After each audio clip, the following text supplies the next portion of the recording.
Alrighty. We're live. Continuing on. The journey marches ever forward. Ah yes, at the end of last stream, I did not clear my inventory or manage injuries or anything of the sort. And I think there was a trade caravan. I'm gonna turn this down a little. And my game really quite loud. Other games I was playing today. Because, you know, between gaming I of course find as many opportunities as I can to fit in some gaming so that I can game more, as one does.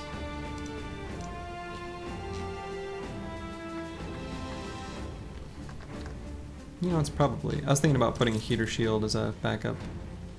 Actually, I think I'd rather just have... And is there any... Do I have any use for this greatsword? I wonder if anyone's got, like, a really bad...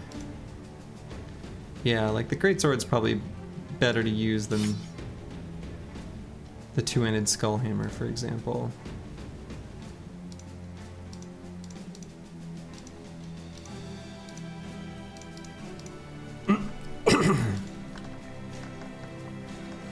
Yeah, so one of our initiative gunners got bonked in the head real bad and he has brain damage. I could use the water skin on that.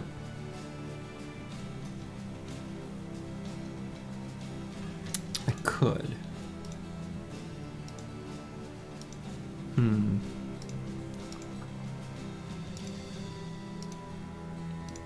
But I'm not sure I want to. I think I'm okay with well,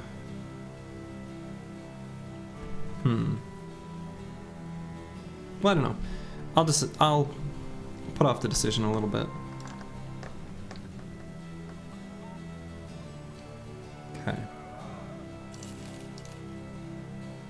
So I'm gonna raid some caravans. I do remember that there was a caravan like just north of me when I signed off. I remember that.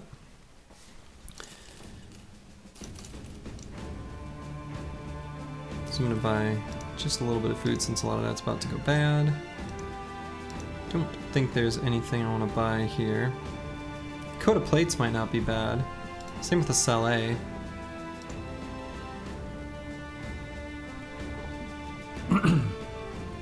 The Salé is cheap,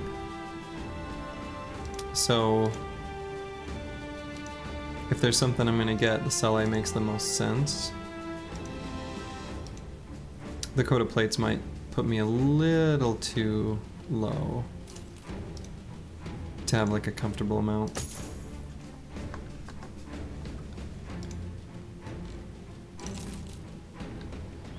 Okay.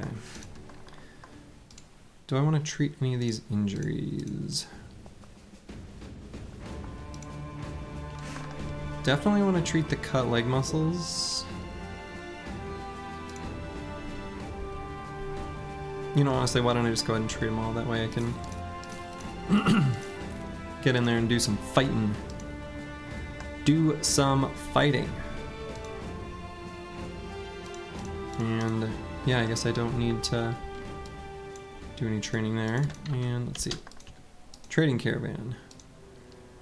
Will they attack it? Oh my god, they will. No, no, no. Give me that. Give me that. Give me that. This is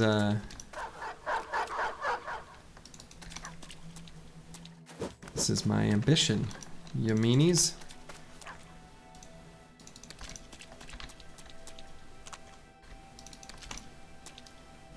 That guy looks like he's a nudist.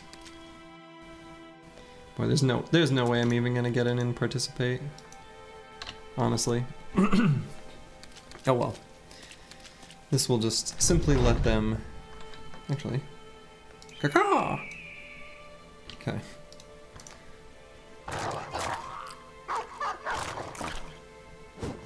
Hey, Bijante. How's it going?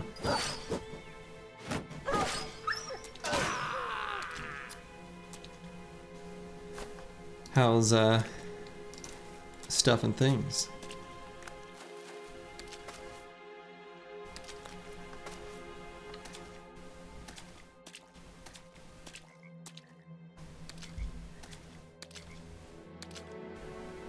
Yeah. I mean, my rules are anything that is on a road with a caravan is a fair game. So, I mean, I don't know. I'm obviously not going to get anything out of this, except that it will be a contribution to my ambition. So from that perspective, kind of. These jerks had to intervene. That was my caravan. But we are going to be hunting down some caravans. That's the goal.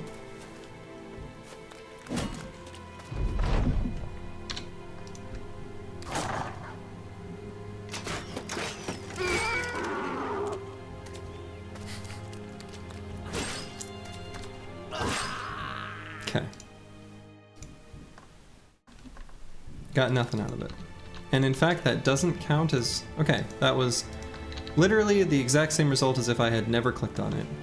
I thought it would at least give one contribution towards the ambition, but it does not. Today I learned. Oh my, 89 tools. Is that really what Wow. Of juggling waffles. Oh god, there's a joke here. But I don't know if I'm smart enough to know it. Juggling waffles.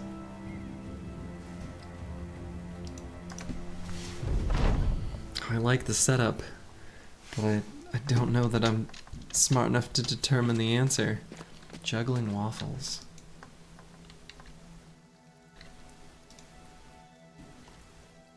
Oh, okay. Well, then I guess in that case I would feel confused as if you were trying to tell a joke that I didn't understand. I guess. Or so it seems.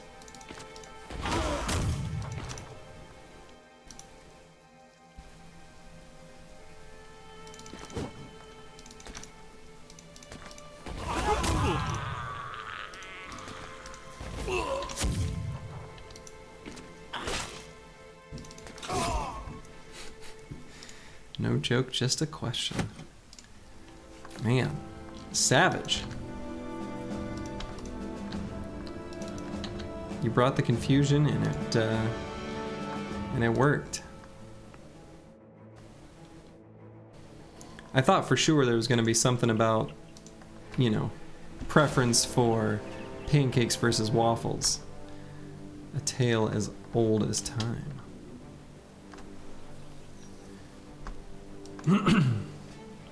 Unfortunately, this northern army here kind of doesn't have anything to offer us, but I'm gonna fight it anyway because it's good for the team, good for morale.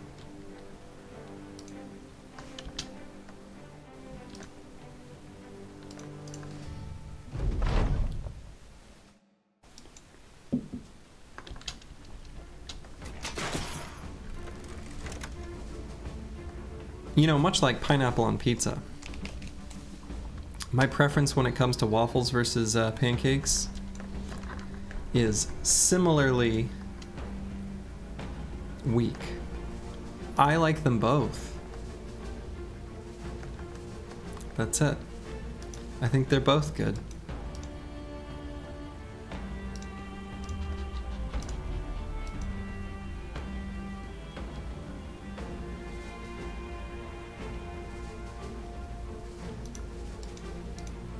They both have a place, you know?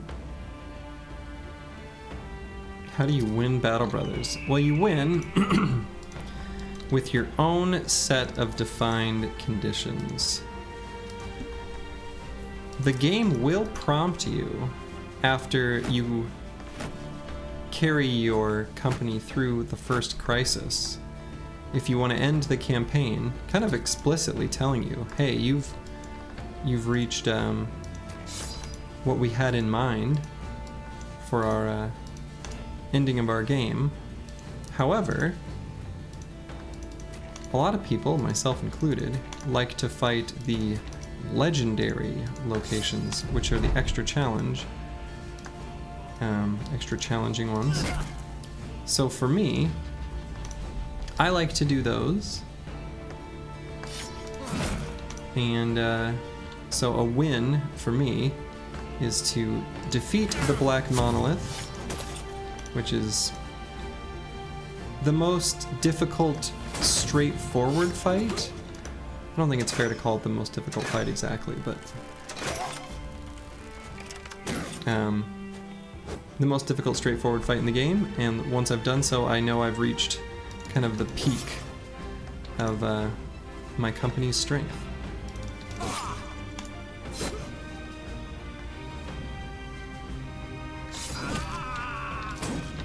So I gave you a half answer. Also, I guess I didn't realize just how fragile this guy was, and I charged him forward really stupidly and might lose him.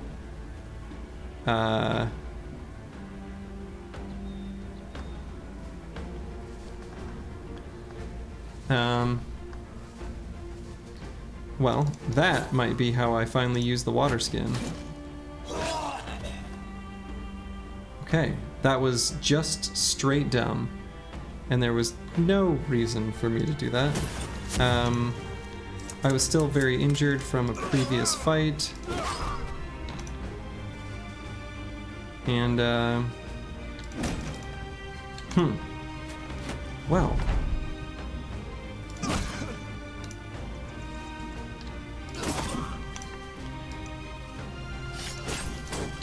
there was a previous fight where one of my bros got brain damage,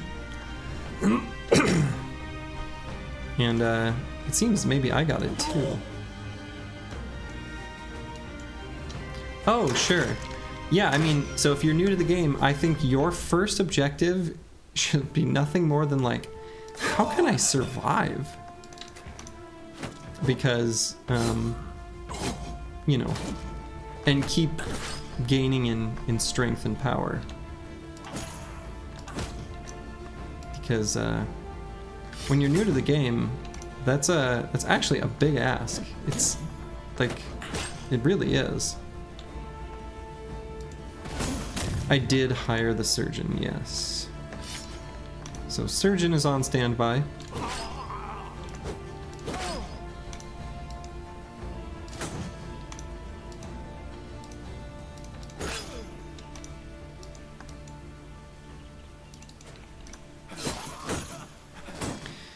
Yeah, so keep doing contracts is... So, yes, although a lot of the best stuff in the game, like the best items and loot and most difficult fights, are the, you know, orcs and goblins and things like that are far from civilization. And so those you won't fight via contracts normally. There's a few noble contracts that might send you out there, but I'm not counting those. So doing contracts is like yes, and. So you do contracts and go out onto the map and find enemy camps and fight those.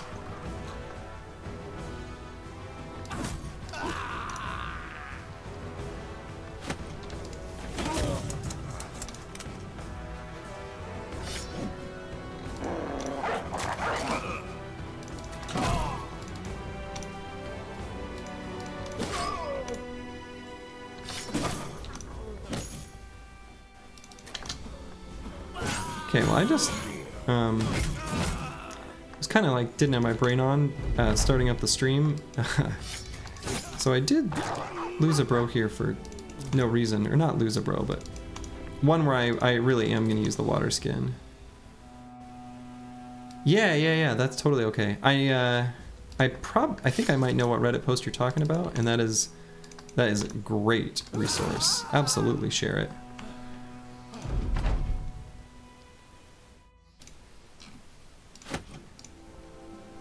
Okay, so gonna make use of the water skin here.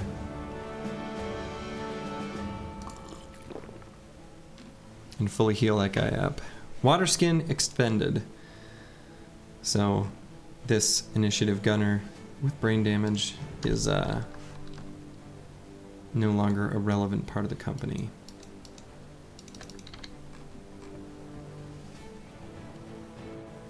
All right. Exciting. Yeah. That's great. Yeah, I think Battle Brothers is fun, and also I think in some sense a little confusing in that it's kind of sandboxy. So I understand, you know, the question of like, how do you win a run? Because the game doesn't present you with any sort of win condition. Oh no. Well, that's not good. Bijante is referring to Slug Zoo, a prominent Battle Brothers player who's quite good at the game and has written a lot of really great information on the Battle Brothers subreddit, which has a lot of both good information and really bad information. And unfortunately, I think it's difficult for a new player to tell the difference between the two, which is too bad. But as a new player, it will say more things that are correct than incorrect. So make of that what you will.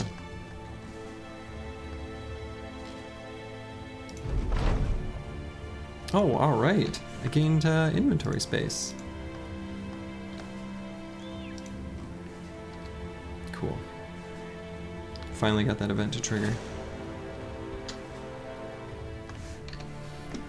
So I like kind of want to avoid all fights still a little bit. I guess if I have to fight these guys on the road while I'm traveling, I will.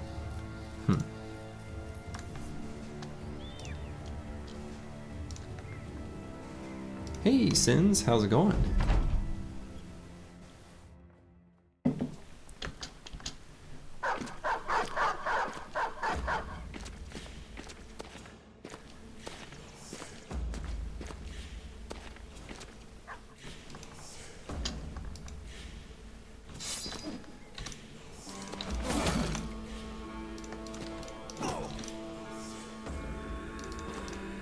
Almost free. Is this your last night in the hospital?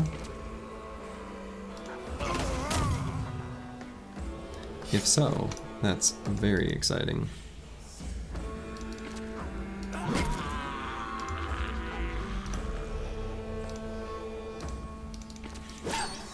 Awesome. That's great. Yeah, I have to imagine PT will continue for some time. I'm guessing, but that's really good. That's great to hear, man. That's based on your description of injuries, that's pretty awesome. Yeah, I mean, that makes sense. Nice. Are they gonna do, you don't have to answer this if you don't want to, but are they gonna like come to your home then to do it, or do you have to travel to them? Because there are home PT things that does exist for certain injuries and situations. Maybe that's kind of what you're implying there.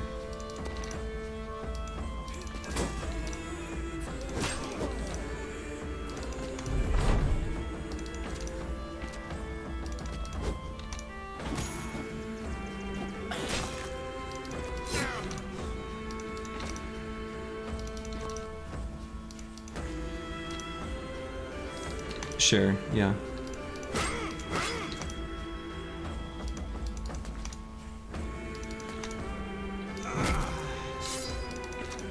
Yeah, that makes sense.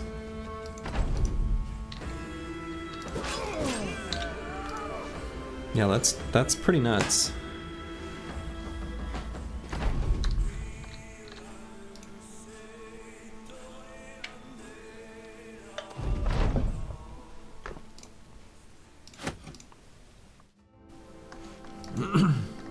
Alright, we've got to buy some tools.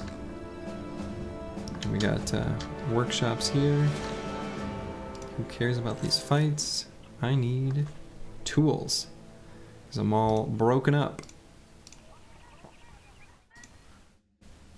Oh yeah, definitely. Like this run is this is just a cozy autopilot. Oh my.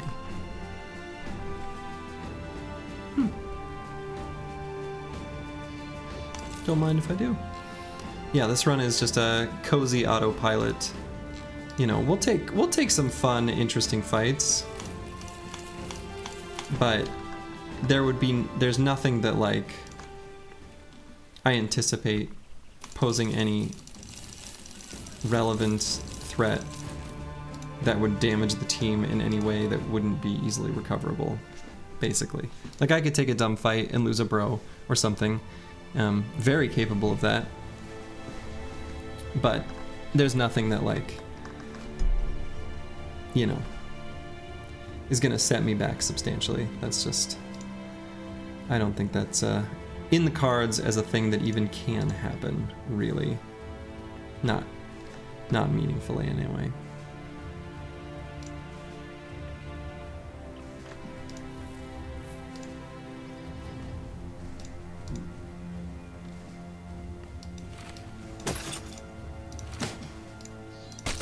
Well, I mean, maybe not any dumb fights to a fully healed up squad, but I'm not above chaining fights stupidly and then getting into one that I shouldn't.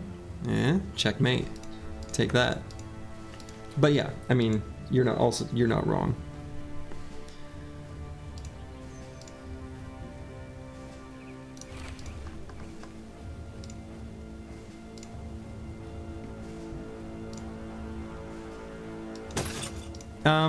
Yeah, so I mean, I had to basically, I had to set some sort of arbitrary point.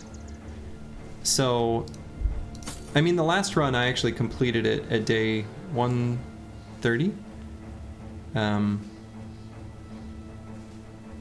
Something like that. So I'll do it a little early if it's like 99% guaranteed. I'll do like the Black Monolith fight itself. But I think especially as the streak gets longer, if I can push something from like a 98% victory, which, you know, would look like a sure thing, but if I can push it from 98 to like 99.9, I will. So, but yeah, 150 is kind of my sort of arbitrary ending point. And like the team's not, we don't have the right comp and items and stuff for Monolith quite yet. We've still got like a little bit of farming to be in excellent shape for it, but yeah, it's exactly, it's like a benchmark. It's like a, you know, I don't know, and it's one of those things that'll be easier to achieve on some origins than others. Yeah, and I've been thinking about that. Like if I do all of, if I, obviously I'm talking, this takes, a run takes a while, right? No, well, really? I don't know. I like playing cultists a lot. I'm gonna play them all. I'm not gonna skip any. I have no intentions of skipping any anyway.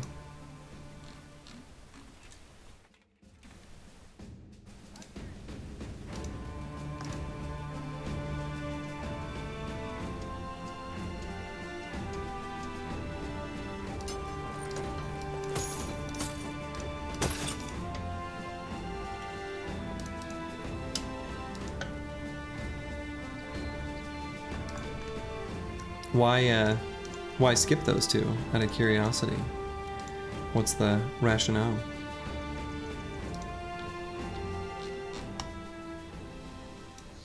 I think I'm going to go back and raid more caravans, though. Meme origins? What do you mean? I like cultists, like legit. I find cultists interesting and fun. And I think Manhunters has like unique builds specific to the origin. Cultists kind of does too.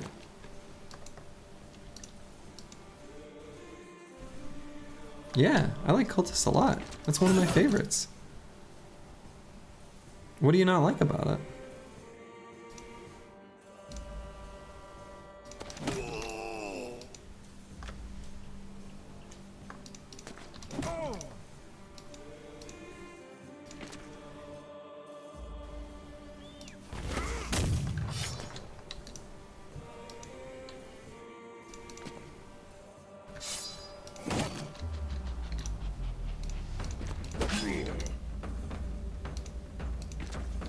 Yeah, I mean,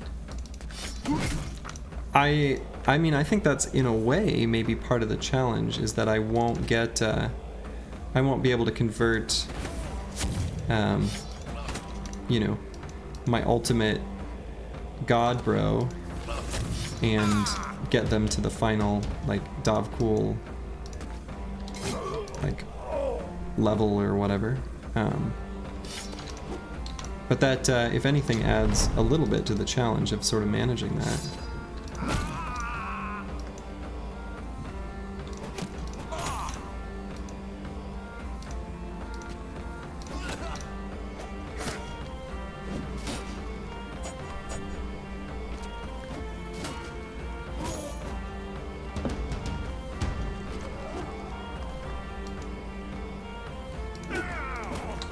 No.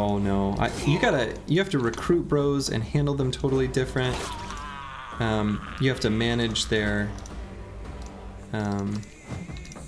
mood. Like, you have to be careful about where you go and when you do it. You have to, like, manage the number of cultists versus non-cultists. I mean, sure, but there's lots of situations in a normal run where you have to maybe start dodging fights because you got real hurt or something. Like, there's extra attention to it. Yeah, I don't know. I mean,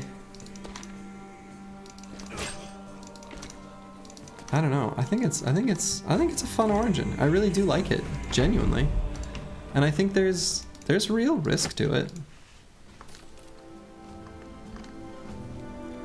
And I think you can build, can and should build your bros slightly differently based on your limited recruitment pool and what happens to them as they start converting. So, I mean, I don't know. I like cultists quite a lot. But, you know, no hate if it's not up someone's alley. Like, yeah, you can hire them, but like, unless you, I don't know, it's easier to not keep mood perpetually euphoric. Like, you have to be basically euphoric, or they will desert if you do a sacrifice event. And there's lots of situations where they won't be euphoric. I mean, it's gonna happen.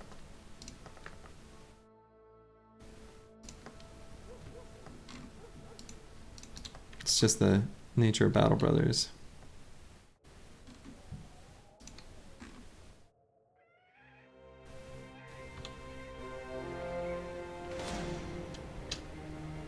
Few armored unholds. Interesting.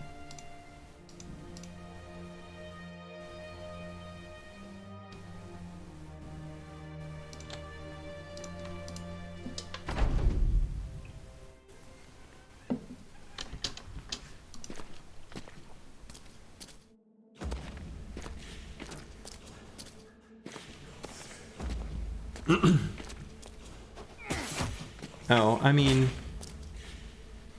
I don't know. I'm not, I mean, I'm playing a very violent video game. That doesn't necessarily mean I endorse violence, generally speaking.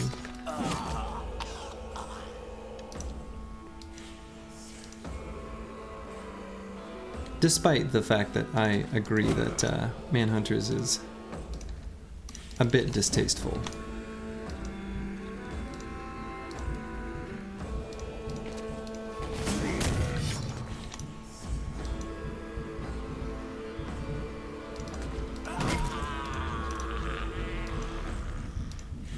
Yeah, I suppose. I don't know. I'm, I don't know. I'm gonna play my video game.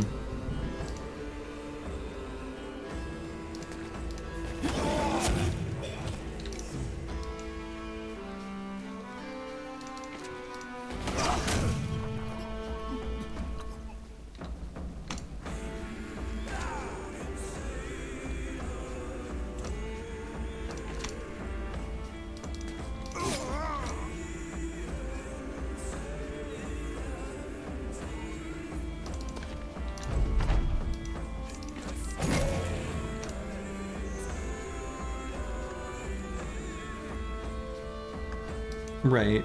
Yeah. I mean, don't get me wrong, I understand that just existing on the internet simultaneously to being a working professional, you know, carries some amount of risk to it.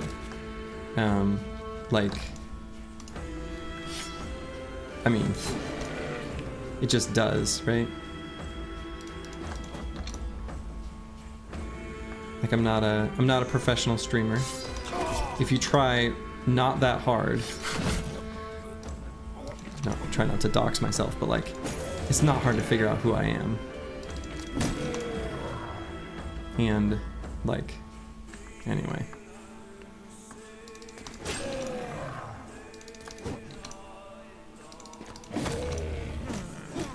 I'm not trying too hard to be too particular about things. Who's my chattiest bro? Definitely. Where is this? This guy. He's still in training, so he's not the chattiest yet. But he was birthed on this Battle Brothers planet to just destroy with every type of weapon. So, pretty incredible. But yeah, I mean, basically, like, all of my... When I was deciding for an internet presence for releasing music, I know, right? Isn't that guy insane? I decided to do it under my given name, which is linked in this channel. So...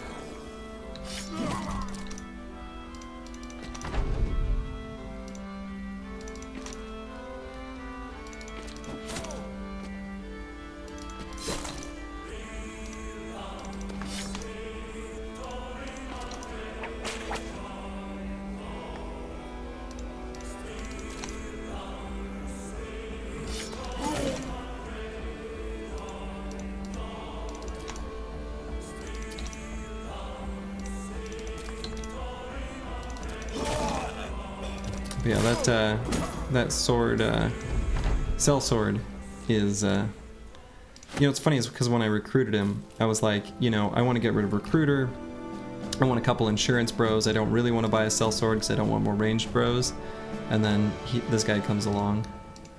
Yeah, he's pretty incredible. I'm gonna make him a frontline gun plus probably just a axe, heavy rusty axe is the plan.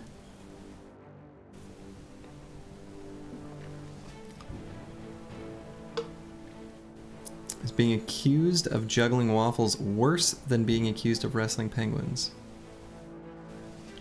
Probably not. Penguins are kind of like docile, curious, sweet creatures. I feel like wrestling penguins is worse. You shouldn't be doing that. Juggling waffles, that's just a fun amusement. Yeah, I was gonna say, wrestling penguins kind of sounds like animal abuse. You ever seen videos of like people walking around, I don't know what the right word is, herds, packs, groups, gaggles? A murder? A murder of penguins? I don't know. Anyway, a group of penguins. People walking around, oh cute, the militia, come back here. People walking around colonies of emperor penguins. It's adorable and also weird.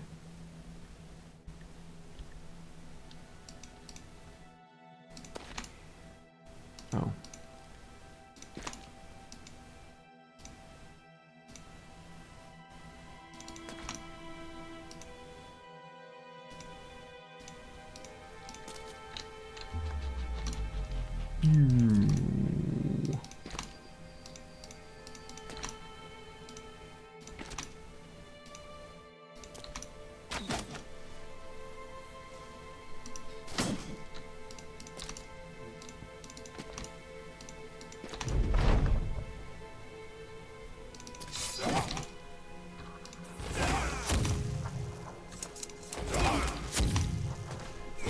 I didn't get an opportunity to fight any militia this run because I was too strong by the time I made an enemy of a noble house. But I gotta still fight some militia, so that's kind of cute and fun.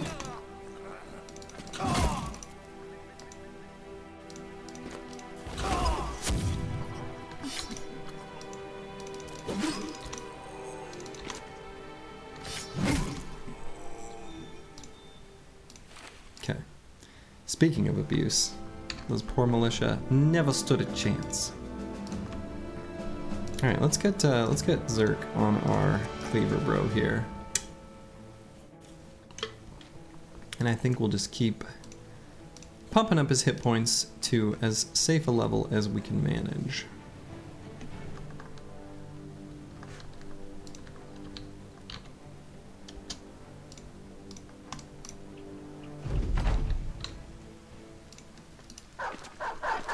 No. Well, okay. I guess if they were gonna, well, whatever. This will still be fine.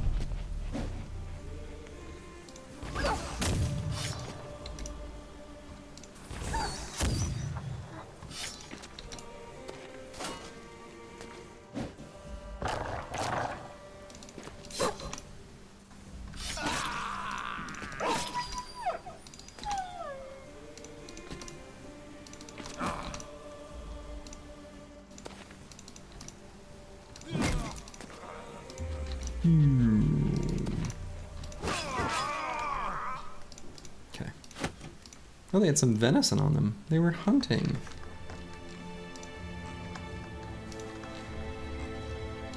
Okay. We're hoping to look for caravans, because I want to get this ambition completed. We'll also take opportunities to fight any noble armies that look like good fights. I kind of want to fight Zweihanders and knights, because there's stuff I want from them, basically. That's my full reason for wanting to fight that specific type of enemy.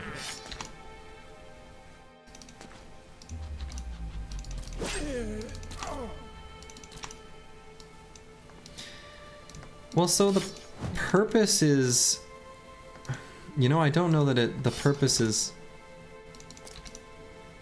even terribly complicated as much as just, I think especially against like goblins and a few other enemies, getting that extra, a lot of fights actually truly are decided within the first couple turns. Not all, like especially the fights against like noble armies are kind of a slog. But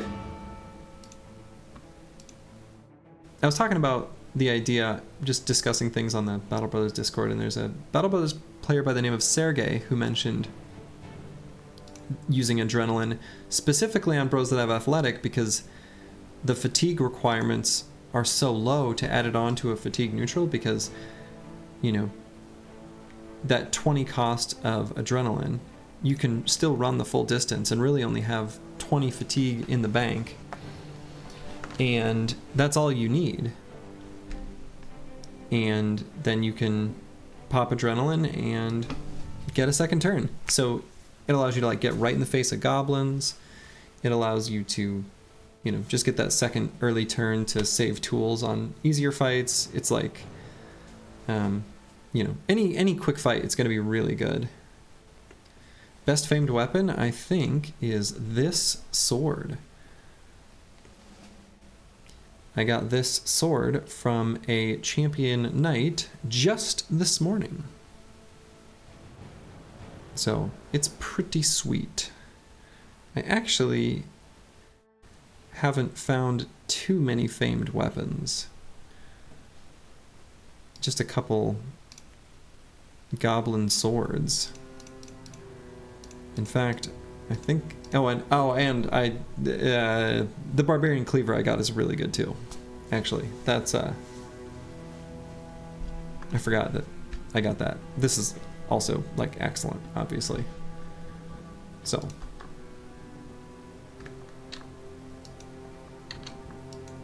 just sort of like forgot. But yeah, it's my first time making the sort of adrenaline fatigue neutral. I feel like I kind of like it. I think especially on a bro with athletic, because of the lower fatigue requirements, or just like if it's a hedge knight or something, right? Just a bro with lots of fatigue anyway.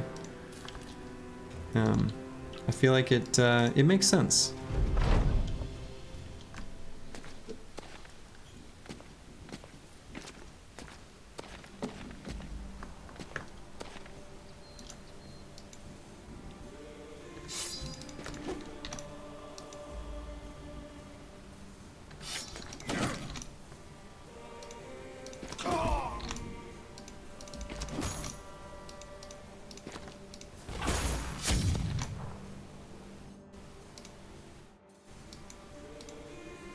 The other thing is, too, I decided to do it with hammer, with the idea being that there are turns where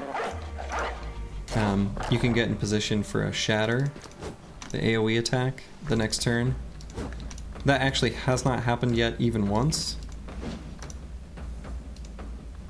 So, I don't know. It's a bit aspirational to think that that's gonna happen with any sort of relevant frequency, but hey, good night. Have a good sleep.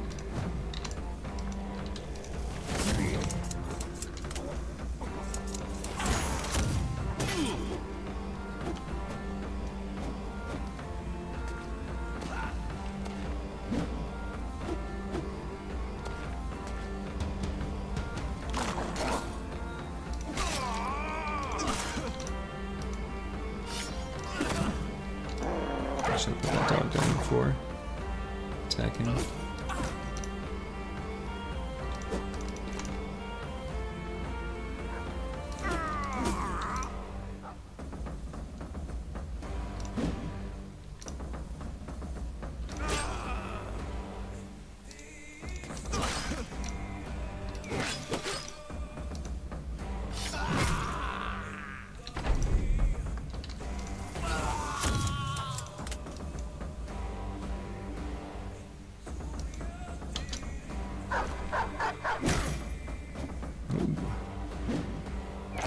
Hit him in the head.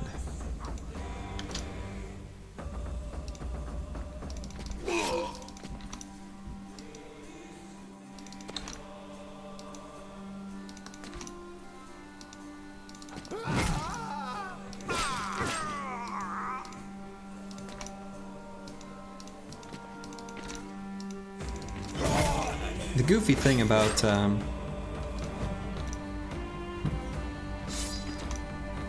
no, I've got spear bros. They're just They are, I'll show you. They're the ones holding the hammers. Did an experiment that I don't know if it's worth doing. But the perk requirements for my spear bros are so low that I was thinking as like a alternative way of using them against ancient dead in particular, but also like noble armies, and like sort of as a situational thing, a little bit of a Swiss Army knife type build of taking hammer mastery, because hammer shield is actually like pretty legit. Like it's pretty good against most things. Like it's fine. So the idea was to take hammer mastery as a sort of secondary, you know, thing I could do with this build. I'm not sold on it. Normally what I would do is just get like Indom and have that be a secondary way to use fatigue for fights that might call for it. Again, Ancient Dead would be a good example. But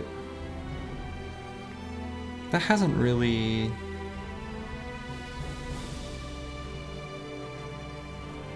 I don't know. It's one of those things I wanted to look for alternatives. I'm still not sure.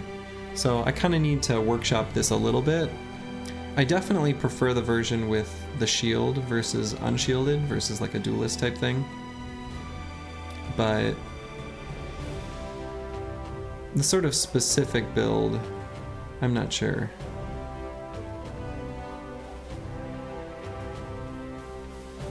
You know, and I could maybe just make it, just keep piling on defensive perks.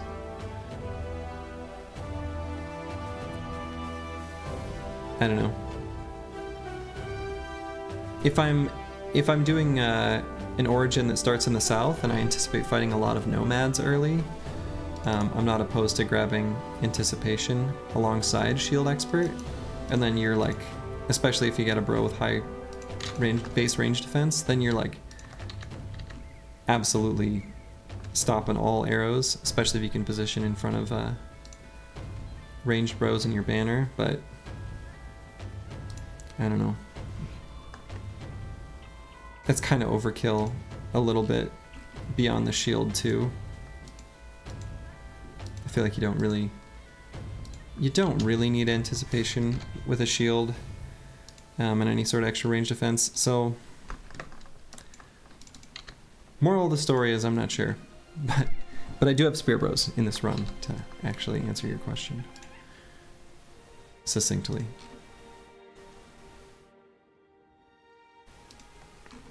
Well, if I'm not finding any more caravans, I don't have to be in a rush to complete this ambition. I think I've got enough money now. I can make another swing through the area on the far right side of the map to fight some camps. Maybe I don't have enough money worth of gear here that I'm selling than I thought. Actually, I am going to...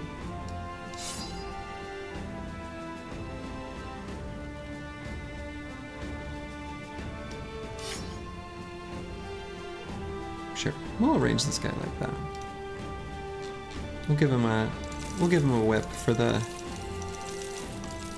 just the option of disarming. I don't anticipate doing it too often, but it's nice to have it as a strategic I don't know, option. So where do I want to go? What was this? Like a... I guess I could head down and then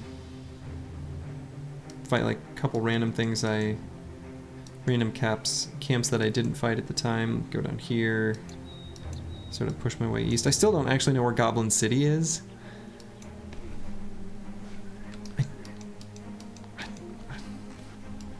I don't know.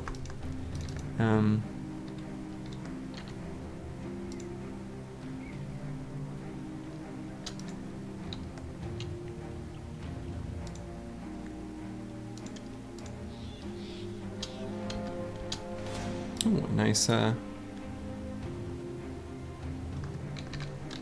Ancient Dead. I haven't fought any Ancient Dead in a real long time. Might do that one.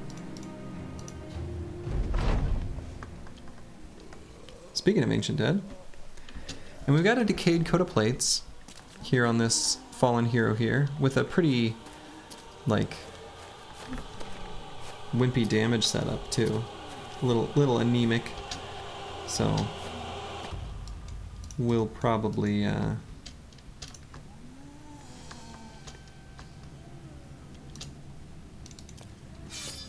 there's the ghosts.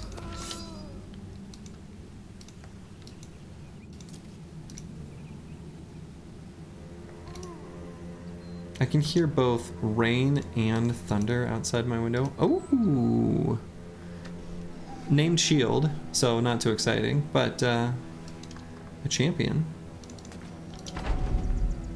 Risky fight. Head scratch.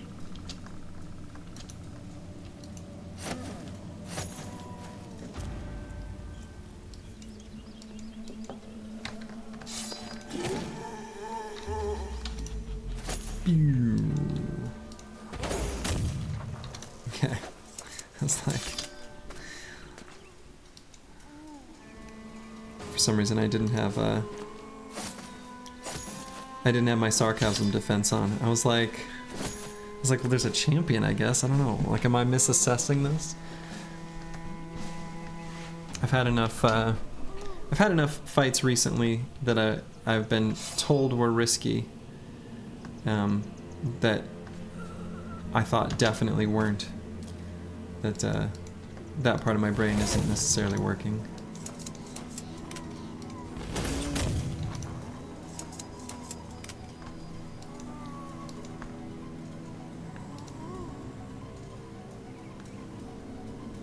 And I do want to make sure that I get that armor.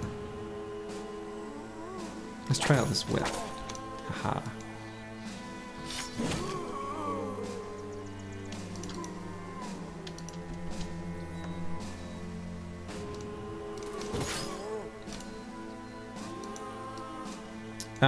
The thinking is that that's what I have. Like, it's not a particularly complicated rationale. I just don't have. I haven't been able to find many heavy rusty war axes, and so the Bardiche is just an option. It's a dodge quick hands bro, so sometimes the secondary skill is useful. Not terribly often, but it comes up.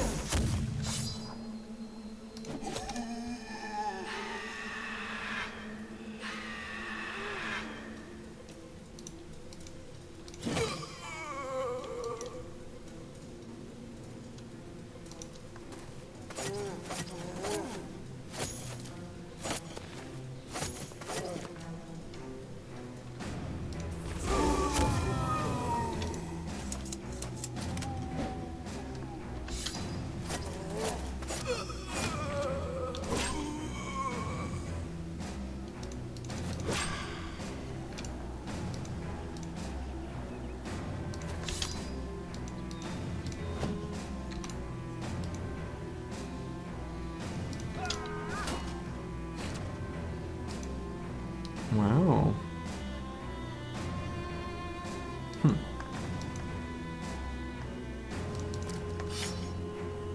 And this one I'm just gonna kill the old-fashioned way, but I'm gonna dagger down the other one.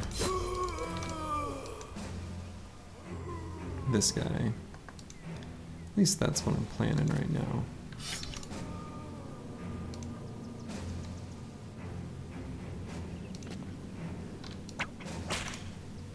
Hey, got him with the disarm. Wait, why did I? Oops.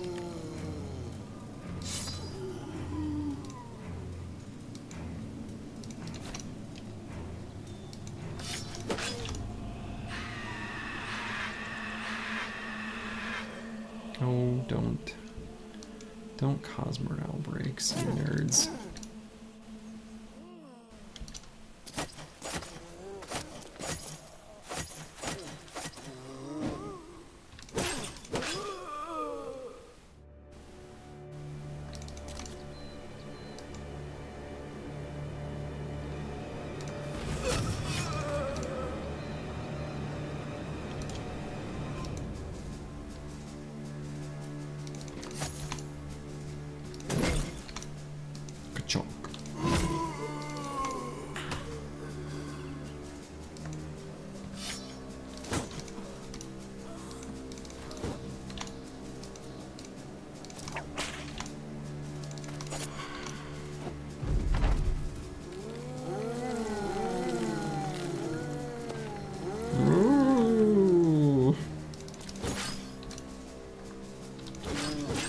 you know, the game, in general, this game has a good job of having a variety of different sound effects. Like, you know, when you, when an enemy dies, there's like there's a pool of sounds that it sort of pulls from at random. But for some reason, they just couldn't find any other sound effects for the zombies, so it's all that same one, and that's very funny to me.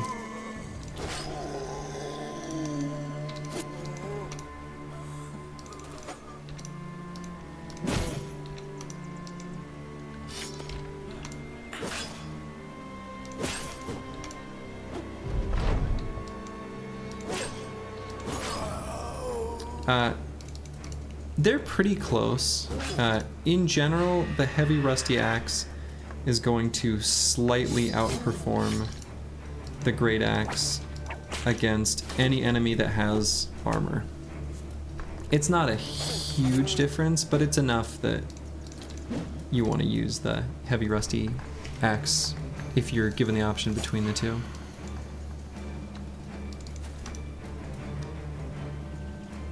Yeah, oh yeah, definitely the sound effects in this game, there's a whole bunch of them that I recognize from other things. When you're doing sound for a game, there's a lot of just like, you know, sound libraries that are purchased, that a studio will purchase, or there's a whole bunch that are available for free as well. And so it's not surprising that we hear a lot of the same ones in those contexts. I've done a bunch of sound design for games, just for game jams and stuff. And I've got a whole bunch of those, you know, royalty-free sounds. You know, I'm ready to throw out the Wilhelm scream. Actually, I don't even know. That one's probably not royalty-free. I'm not sure. If you don't know what I'm talking about, just Google Wilhelm scream. You'll recognize it immediately. Yeah, no, of course not. I didn't mean to imply that you did.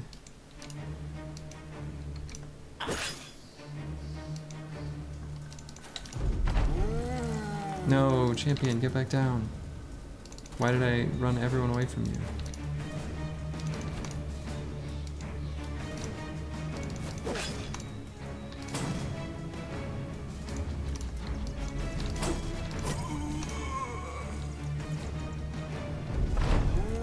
No, get back down. You silly guy. Go back in your hole.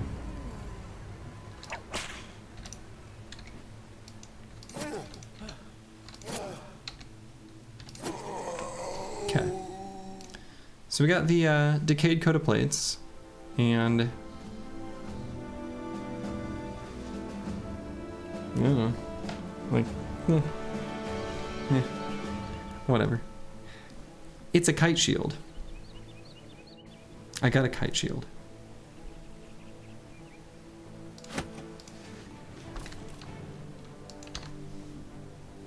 A kite shield with a little extra durability. Not much, but a little. I won't be using that. Oh yeah, so I've got one decayed coat of plates that I can, that I was repairing up as I got kind of a walking armor, I don't know, whatever. Armor statues or whatever.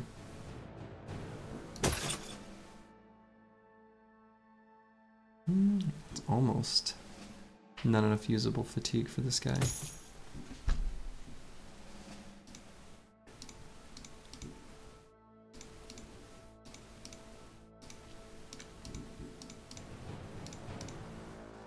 Yeah, maybe I'll throw this leather neck guard on the decayed coat of plates. Tank. Alright. This guy is going to level the primary attributes there, and I think I'm going to take Recover and Fort Mind as the last two perks on this guy. And what order do I want to take him in?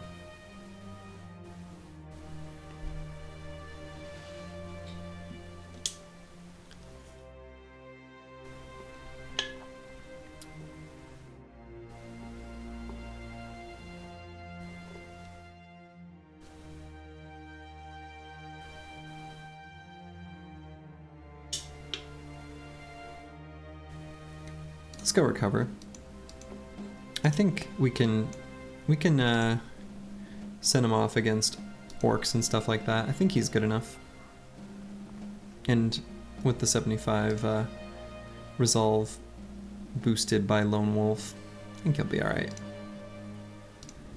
Alright. Initiative Gunner hit his final level, and oh yeah, Skun's the one with weakened heart. We'll give him 9 lives. He already had the opportunity to proc it once and simply didn't.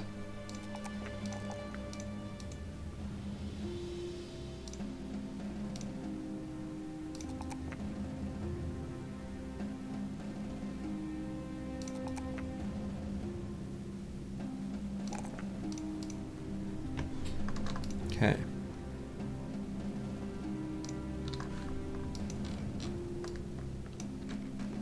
I'm gonna head down and fight this Necro camp, so the team can stay just as they are.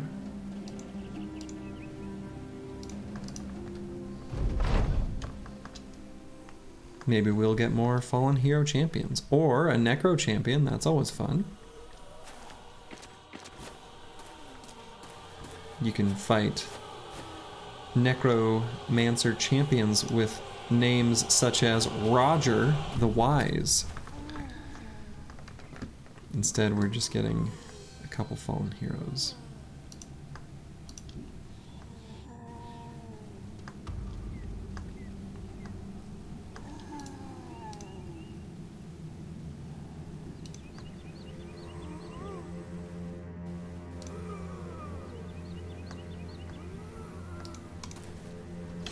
There's the geists. There they are. Loading up a second gun.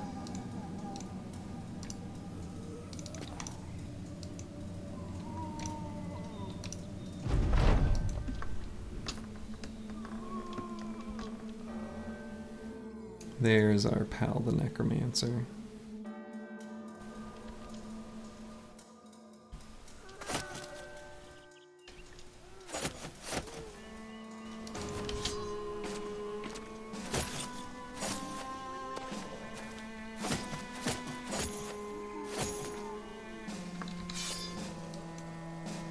Hopeless _ BB. I don't believe I have, no.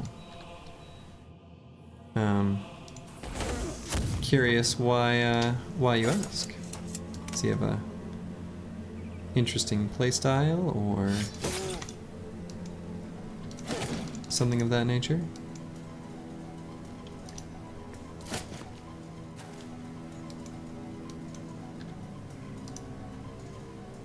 Wacky builds. Interesting. What, so does he have wacky builds that he's, sort of memeing with or to experiment with, or wacky builds that, that they believe generally, or genuinely is good?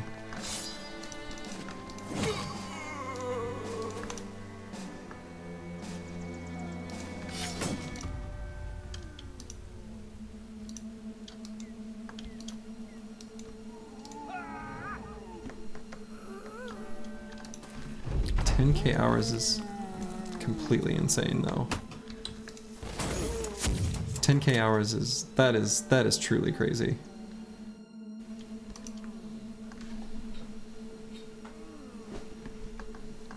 I have a lot of hours of this game, and I certainly don't have that many.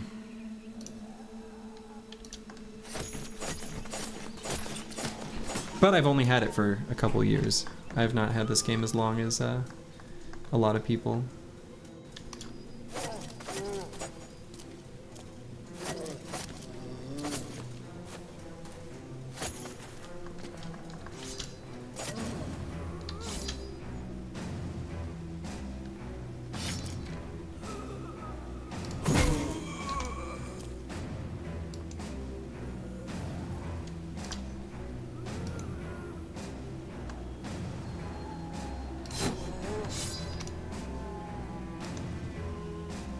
guy is scary looking. That's a scary looking fallen hero.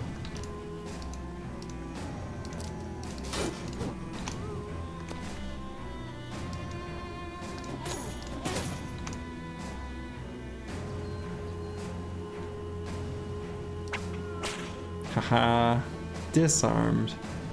No arms for you.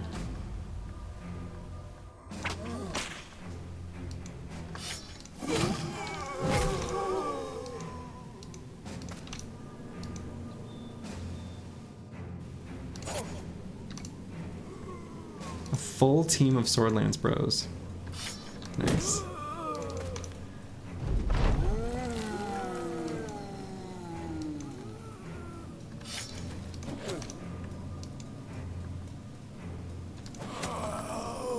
I mean, the fun thing about this game is that, like, I've said this before, like, it's cool to think about builds, and builds are an important and interesting part of this game, but, like, the way you use them and your battlefield tactics, like, really truly matter much more. So, like, you know, taking goofy, wacky builds, but using them intelligently, or, like, you know, with knowledge of how the game works, is just gonna outperform doing meta or super strong builds and then recklessly throwing bros away, or just, you know, not playing smart.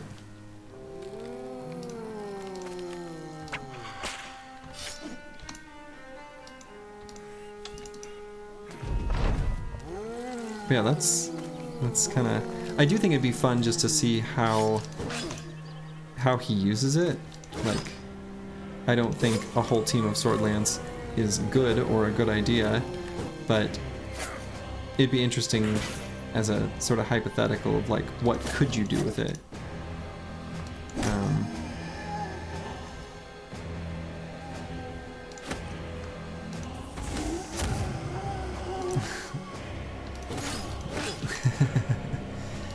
I mean, who knows? Maybe he doesn't like his mother that much. Some people, you know, just didn't get their mother's love like they maybe needed.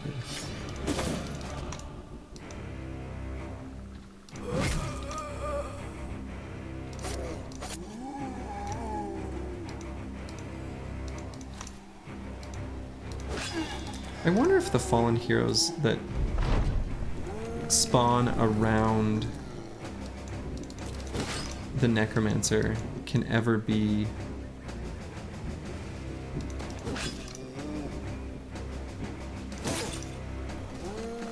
champions.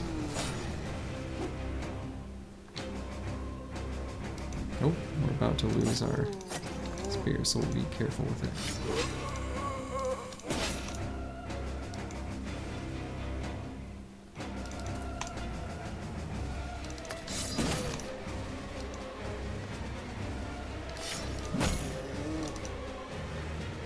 I say undead are the most boring fight in the game.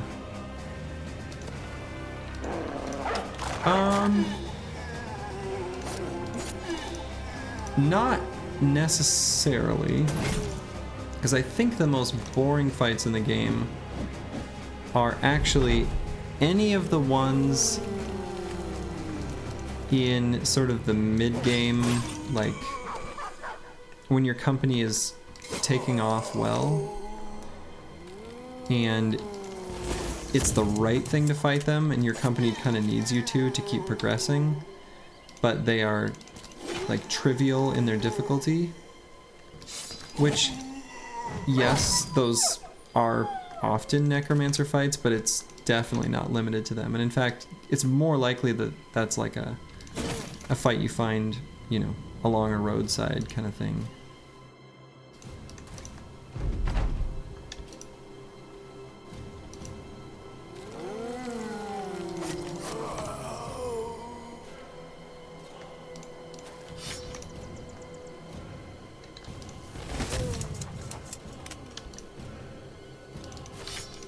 Just sniping this guy's defenders. He's just watching it happen. What a fool.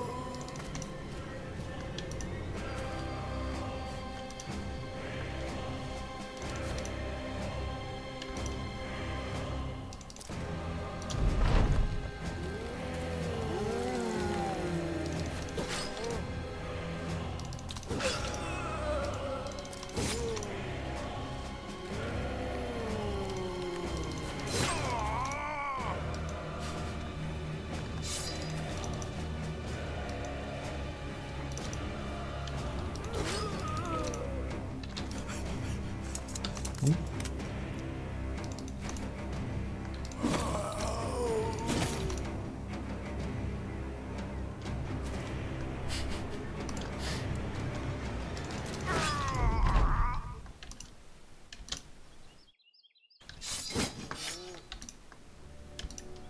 And this poor guy won't even be able to attack after he moves.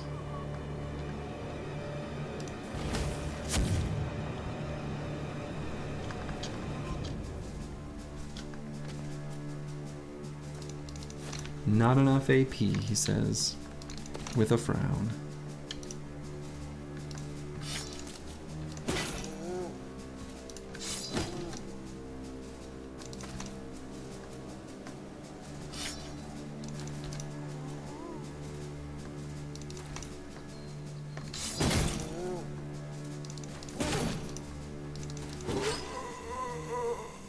Okay.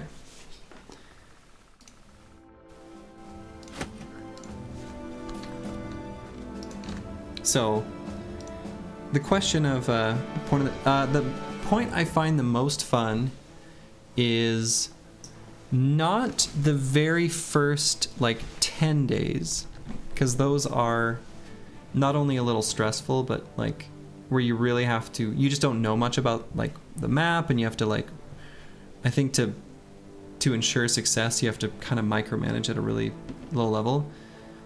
But when the game opens up in possibilities, but your squad is still really scrappy and things are difficult, like between days 10 and 40 or so, like that period of the game, and you're sort of like recruiting bros, deciding how they work together, fitting them into sort of builds, making plans, where you're sort of strategizing in a big picture way, I think that's when the game is the most fun, at least for me. And it's also the time where you have to like really carefully assess like each fight you take with a bit more caution.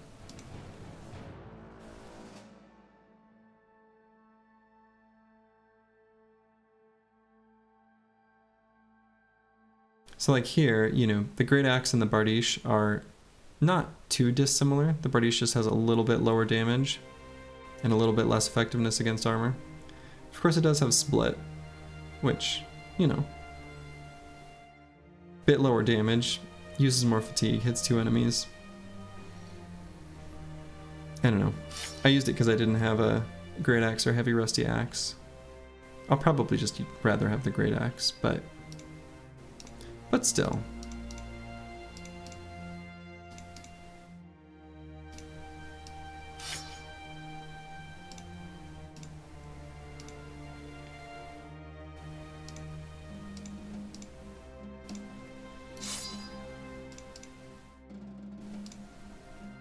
You know, when I said this guy was good, and I feel like if I say that, I should try to get him in some fights and leveling up.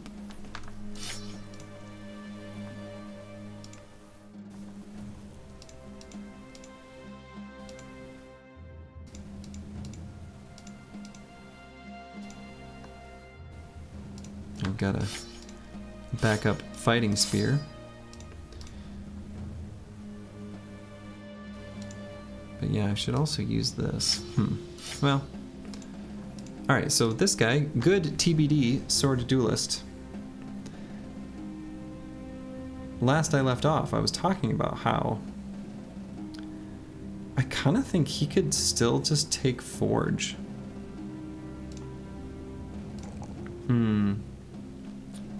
Really don't love these +1s in melee skill.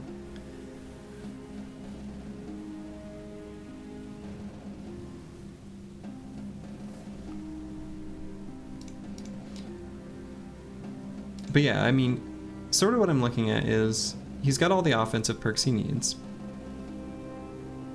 And so the candidates right now are Fearsome, Nimble, Battle Forge, Underdog, Foremind, Fearsome, you know, I don't know. Ooh, if I had to choose between Nets and Dogs, which would I pick? Ooh.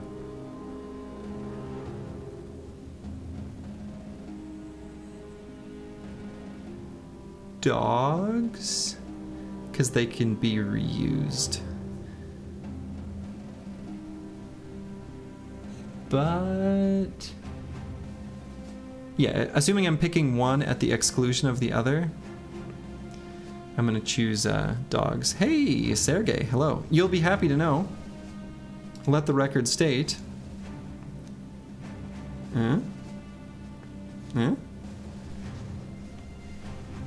Look at that. And you know what? I kind of like it. I feel like I get it. It makes sense. And it has its uses. And yeah, that's a good suggestion. I like it.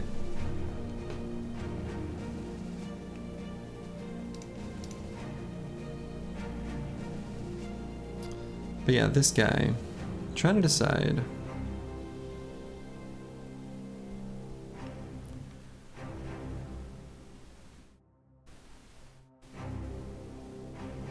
What I want him to have for perks.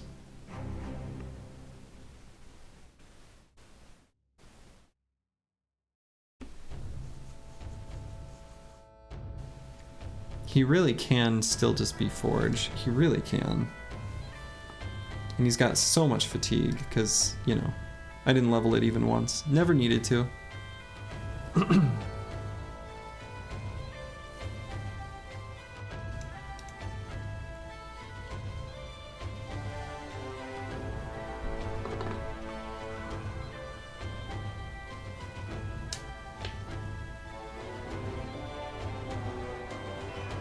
So it's kind of a matter of how many Forge Armors do I think I'll have here in the near future is kind of the question, a little bit.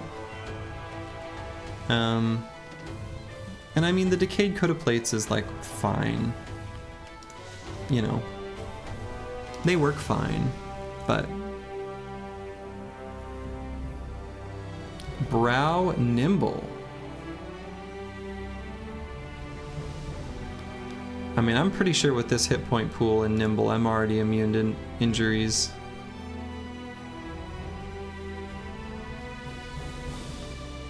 I'm pretty sure he's basically already there, right? I don't think I need Brow. I think he's already basically immune to injuries. And any injuries that could happen to him from a head hit are always going to be minor, and I kind of think it's kind of whatever. I kind of think the mindset of high HP equals Nimble, low HP equals Forge.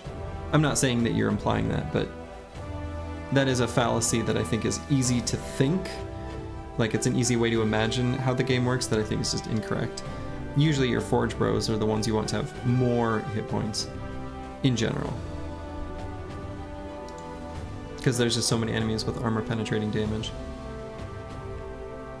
And a lot of times your Nimble bros are those who have fatigue pools, who you want to use their fatigue abilities, and so you don't want them to get attacked, so they don't take the fatigue loss from being attacked, so you don't put them in dangerous positions, so they don't need as much hit points.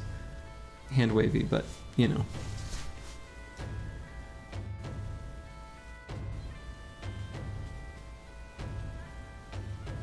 I can delay the decision one more level by just taking Fearsome, which of course is just generically good.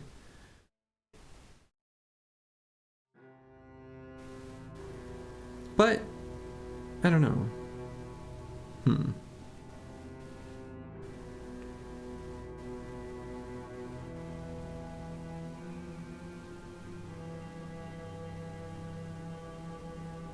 I kind of love the idea, though, of making him, like, an absolute... I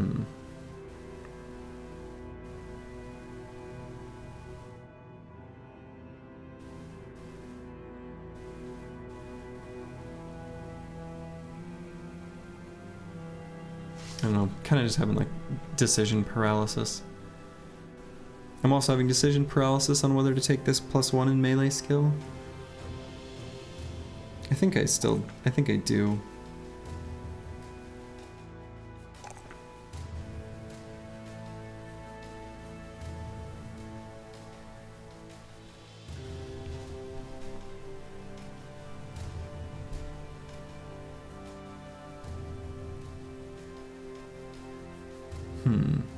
Or do I?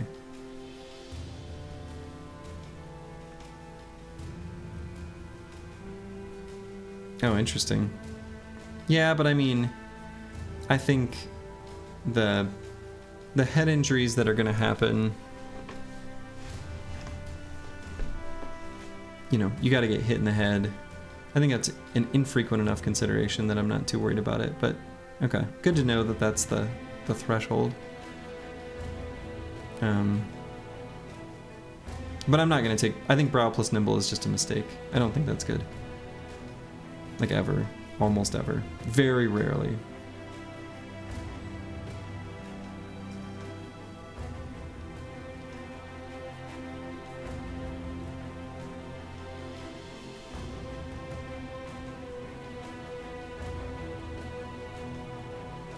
This guy's so good defensively that I really do... I think I want to go...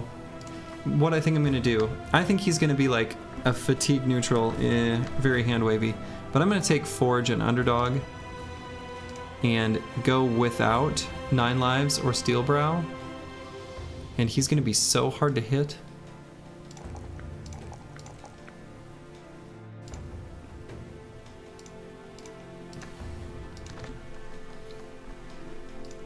And I only say fatigue neutral because hand wavy here, but this thing. So.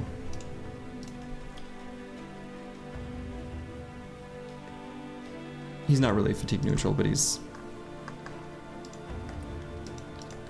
adjacent, I guess.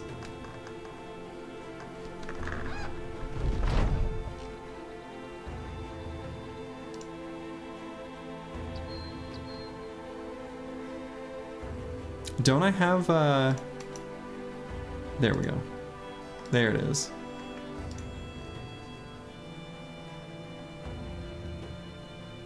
You imply non-raider gear line, of course.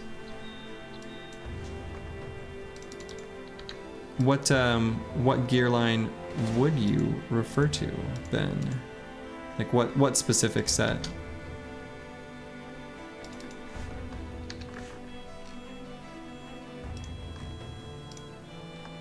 And if I want to truly level this guy up, I need to get him in some fights.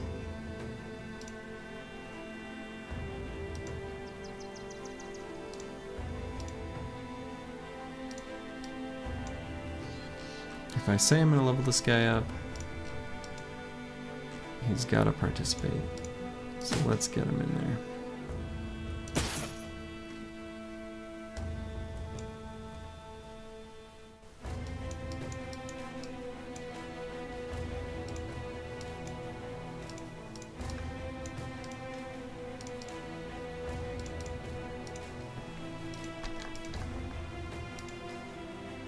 Yeah, I'm curious what non-raider gear line you mean specifically.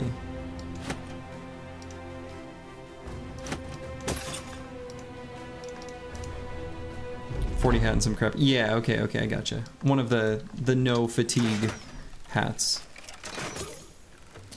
I gotcha.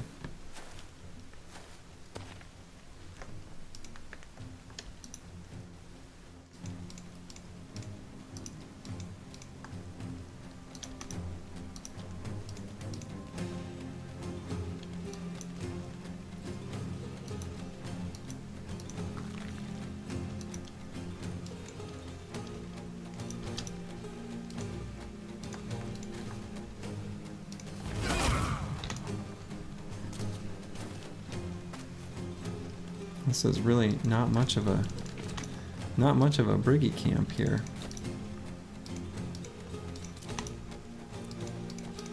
Pretty small.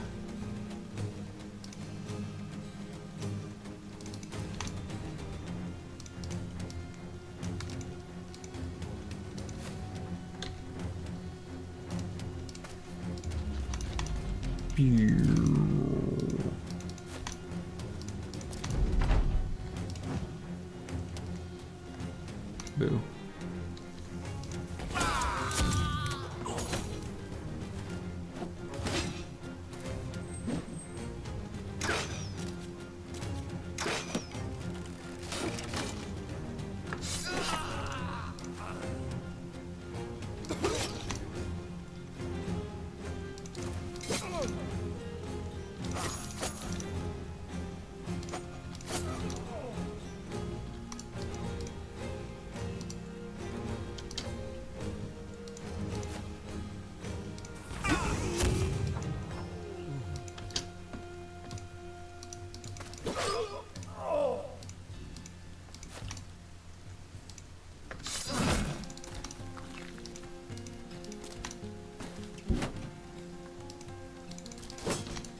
I don't know if you can hear it.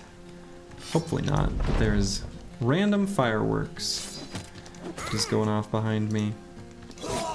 For those not in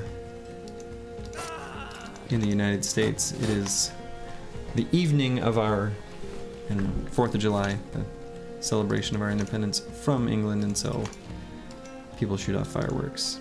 And I'm like a grumpy old man. I just find it kind of annoying.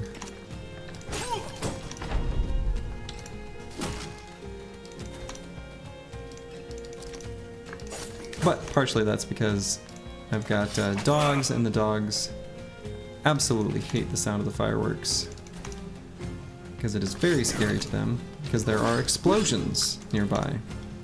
So, reasonable thing to be scared of, I think.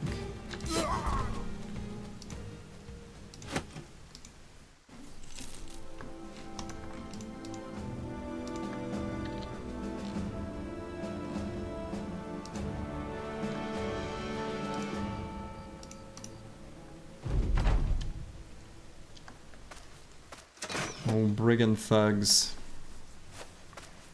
Not a good fight to be a brigand thug, but hey, a warhammer. I do kind of want that, to be honest.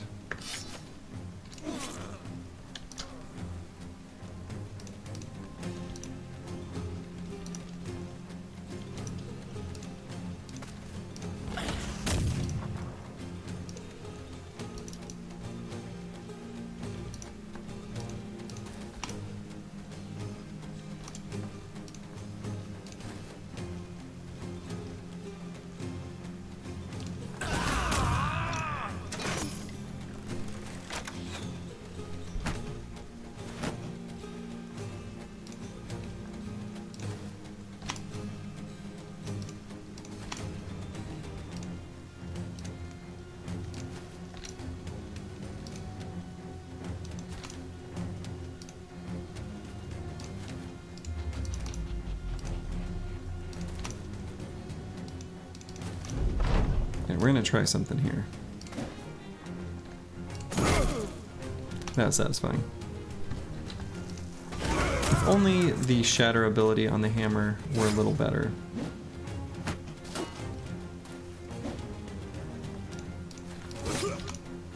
It's just a little weak when it can't even kill a thug.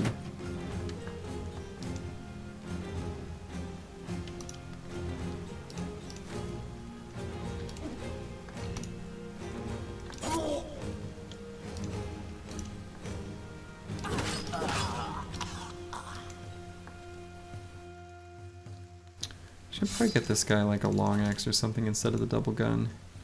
That's probably more frequently useful. I think with the way this team is playing. Run them down. There's goodies to be had on these humans.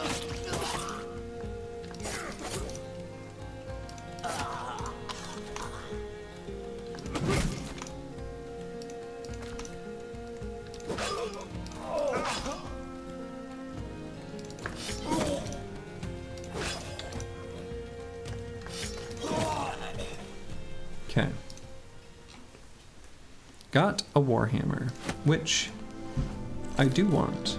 I'm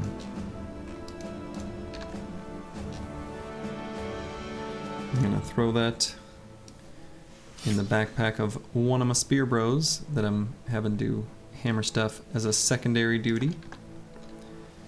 And I wonder if I should stop by.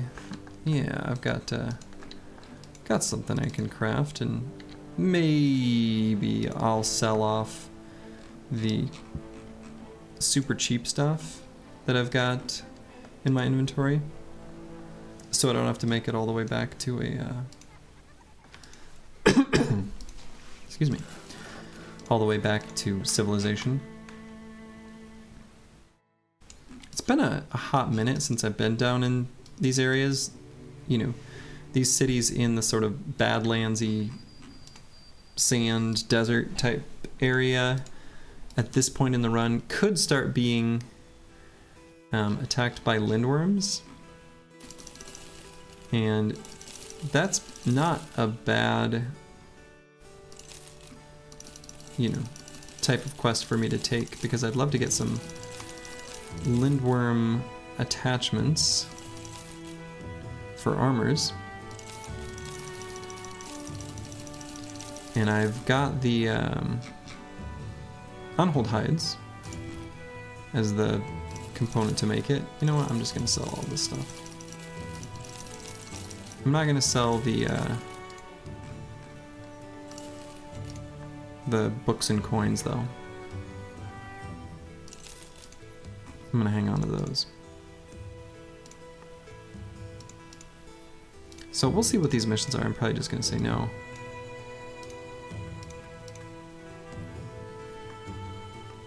I could maybe do a hunt down Barbarian King and his war host.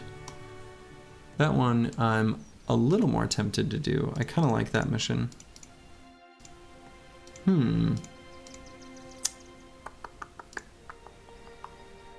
Sure. I don't like that. I don't just hold the cleaver on that guy. Let's go hunt the Barbarian King and his war host. So north of me near Grossholes. Oh. Maybe like up here, I'm guessing. That's obnoxiously far away. They said he was in, no, Angbride, whatever. Okay, well.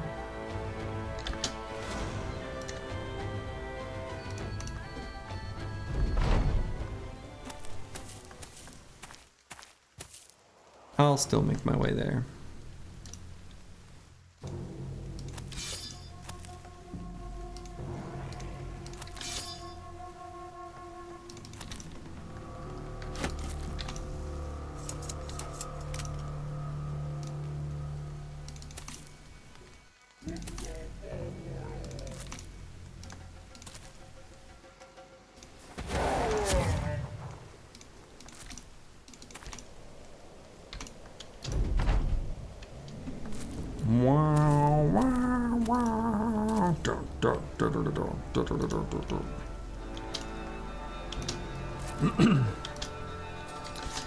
It is music that is very reminiscent of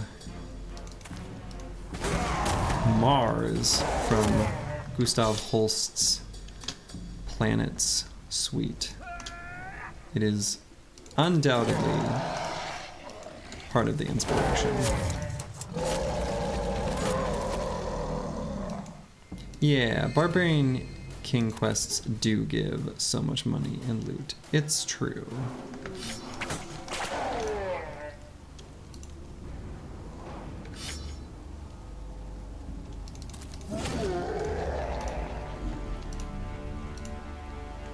I guess the other cute thing that kind of can play well with my spears sometimes is a turn like that,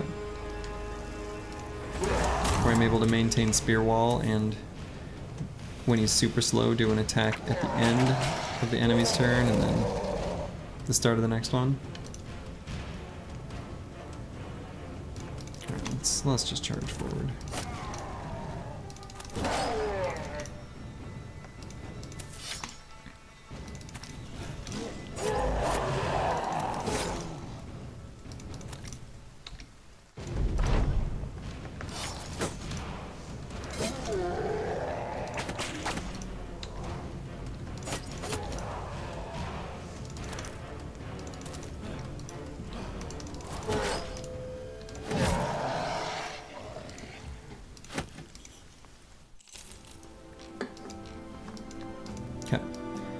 continuing on north to find the Barbarian King,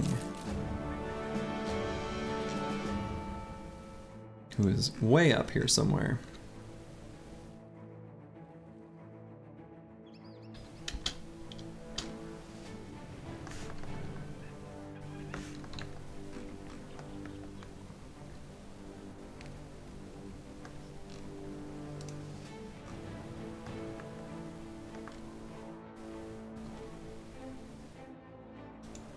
But where is he now?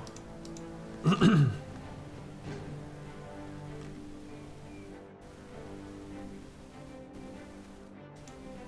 if it's... Alright, so this should be northeast of here. Okay.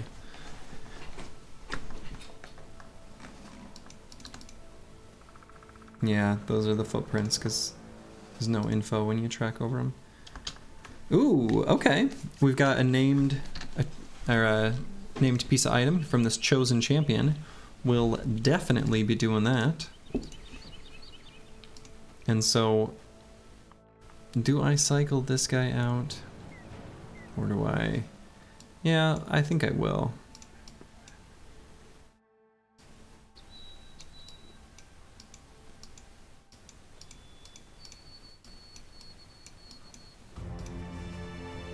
Oh, I still got another row I can put in. Right, let's get,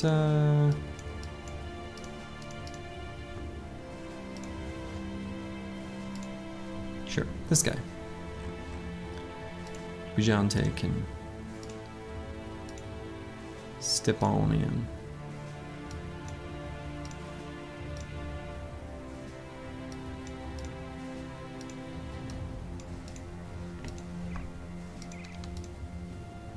Okay. So, want to make sure that this fight, as much as is possible, goes cleanly. Because, we do have to fight a barbarian king here still. So, where is the champion? I don't think I see a named item. Oh. Oh, armor. Yeah, okay. So it's this guy. Some named armor, which is usually not good. I don't recognize, at least glance value, what that is.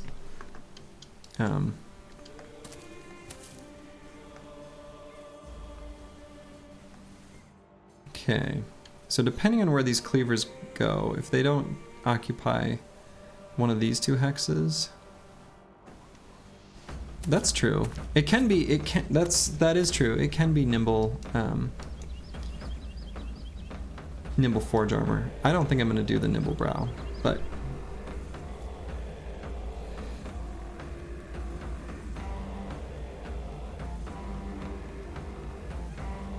Okay, so. I'm gonna do the thing I so often do in these fights,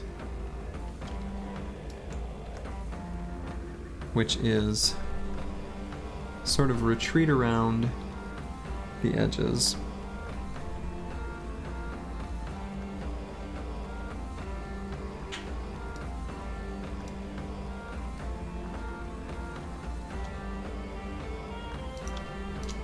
Actually,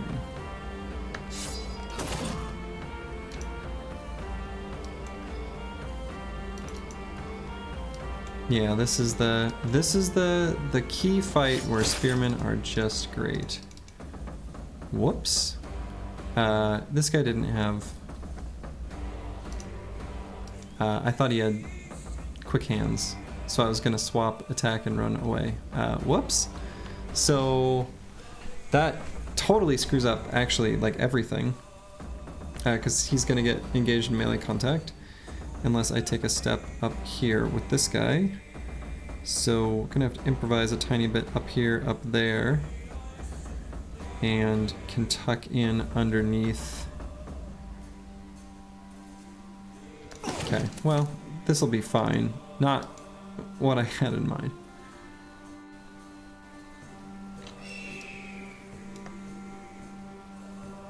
I'll leave this guy right where he is. Actually, he can go here.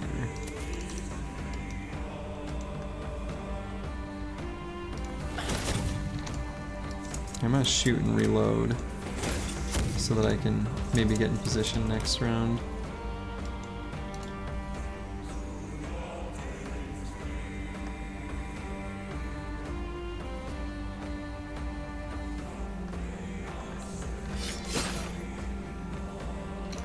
Okay, so I'm gonna spear wall here and there.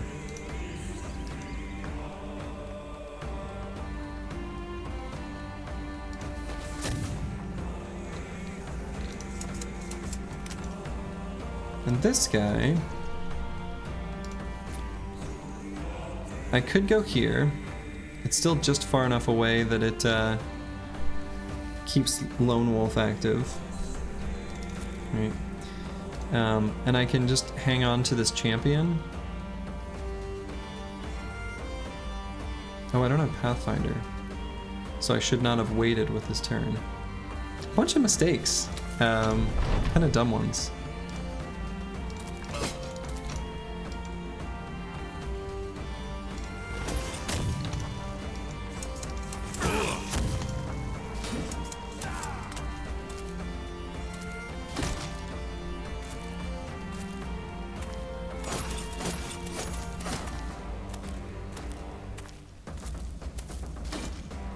It really is.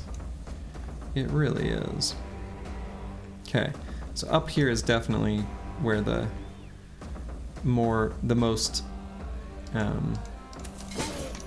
important threat is.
Could throw a smoke grenade for this guy.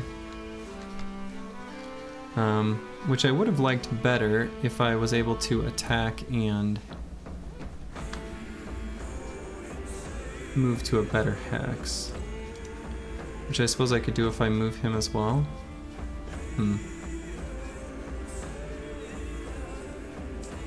Where's this guy? Oh, that guy and that guy, yeah.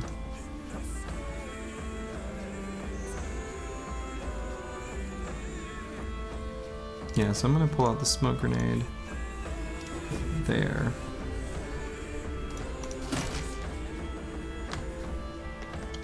And wait here, maybe go...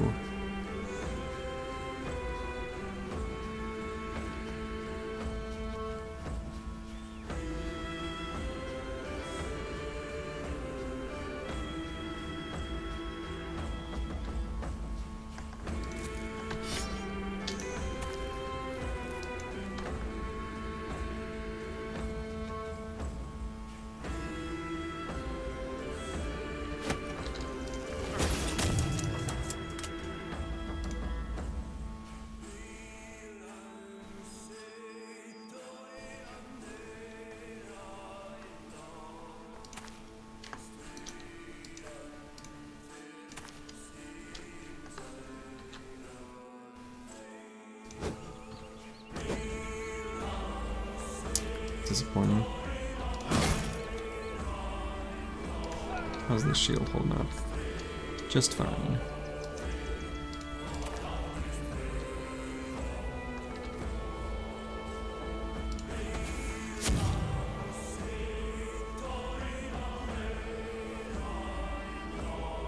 Oh. I don't know that I ever knew that that was a part of smoke cloud. I was just looking up at that 27% chance and thought that can't be right. I had no idea that the smoke cloud lowered range skill. Just learned that right now. Huh.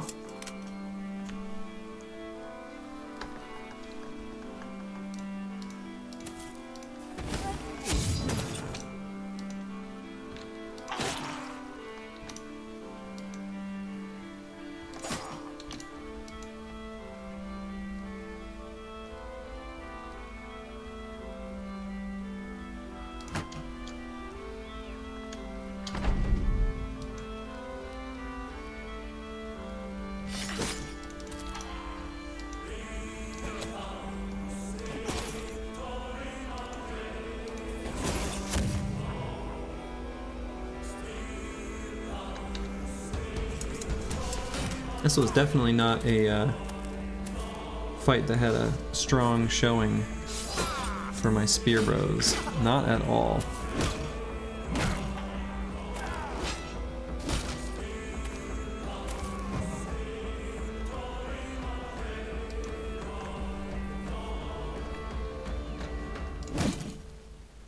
That part's still useful though.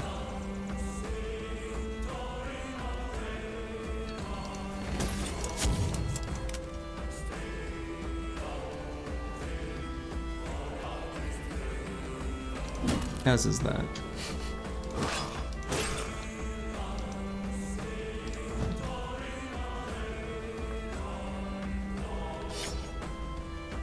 There's gonna be pretty poor hit chances there.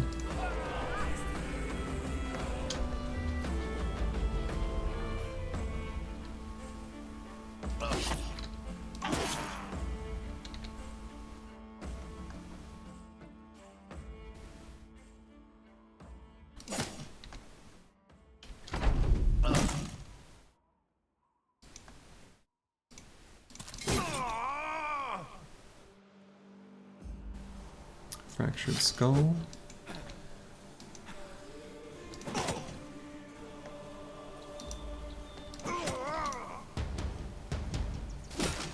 Yeah. Yeah. Well, as long as he's faster than them.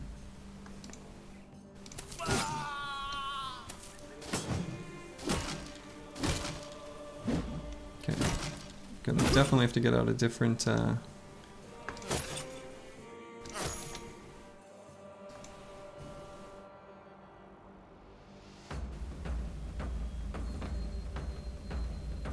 well.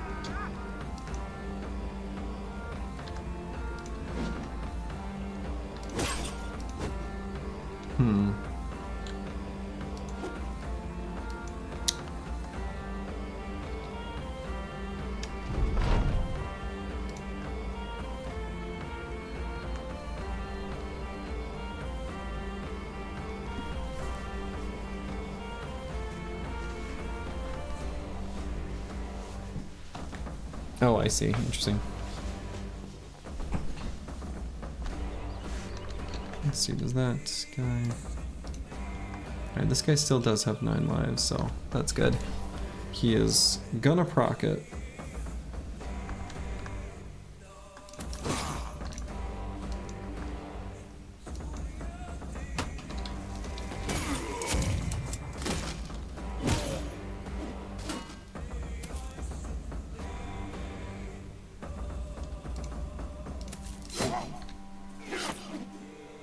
the 9 lives proc there.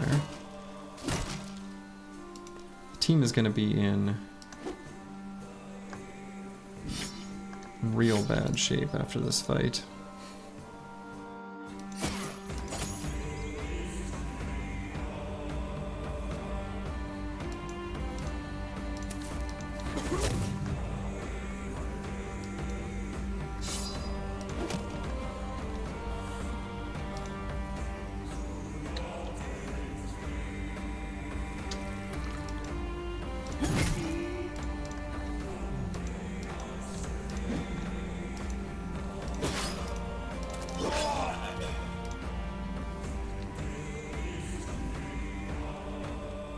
I really not have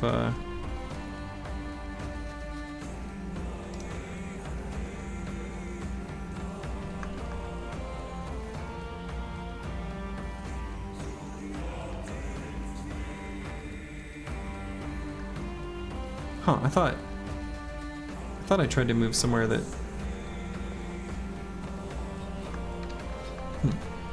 skeptical face.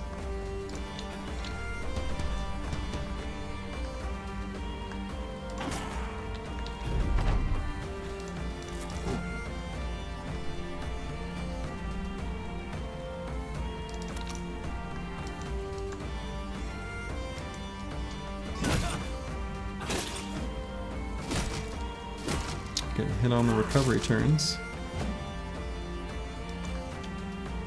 A tale as old as time.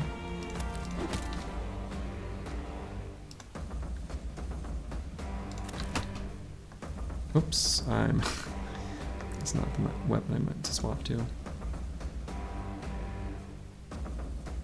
Let's see, so what is his melee skill now? Very low.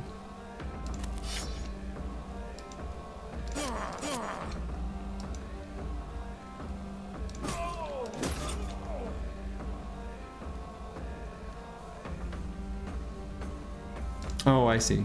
He has the bruised leg. Alright, that makes sense. I was like, I don't understand why he couldn't attack there. Now I do.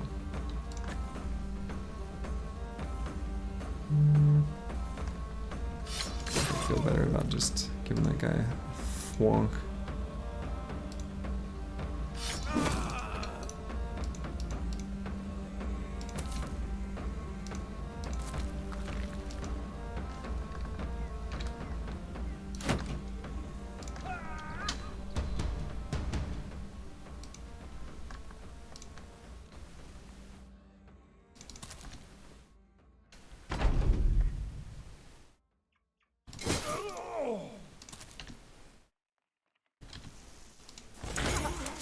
Kind of a cute little lane for a shot.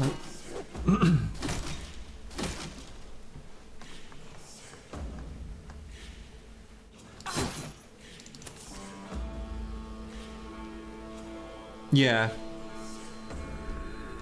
No, I played it very badly at the start. I agree 100%. I didn't back up to choke points. It's not even choke points as much as just I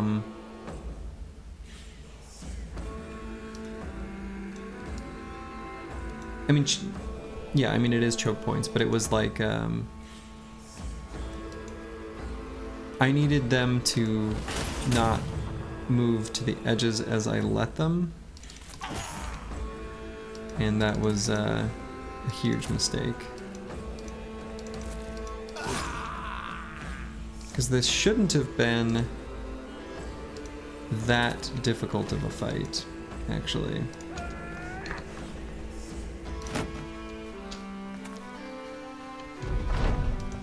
Certainly it was not a fight where I should have taken as much damage as I did. That's for certain.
Give me your fancy armor.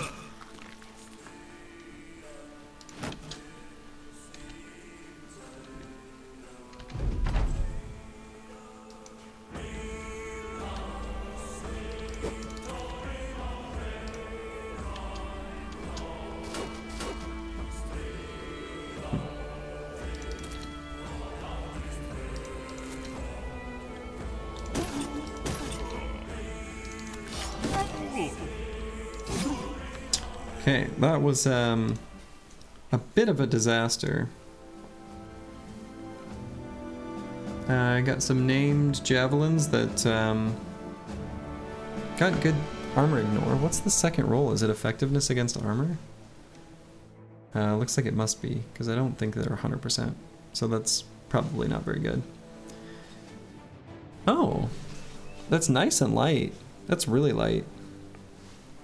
Okay, I guess that's a good armor, actually. The team's in garbage shape, but, you know, got good armor. But yeah, if we compare these javelins to heavy javs, they suck. But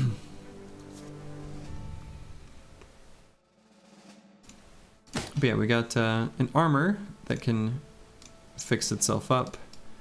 We can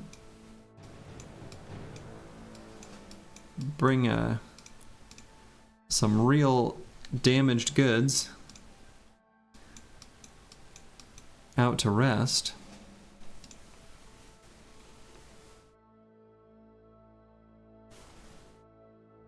And I think still probably be in good enough shape to fight the Barbarian King, though we're gonna have to do a few things a bit differently and with quite a bit more care, depending on what he's got.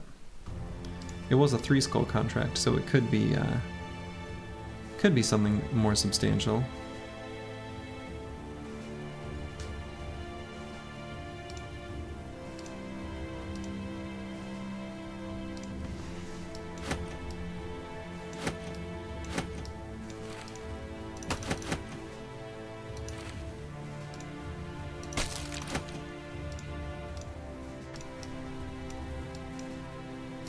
Good question mark?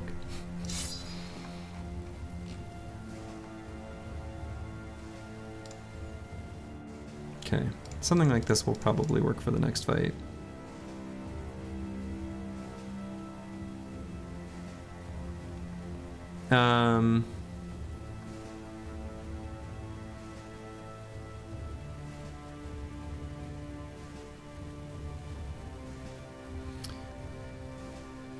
So, let's see, what are you trying to say here? Let's just put them next to each other to compare. So, 35 to 50 compared to 30 to 45. Oh, actually, maybe it's better than I thought.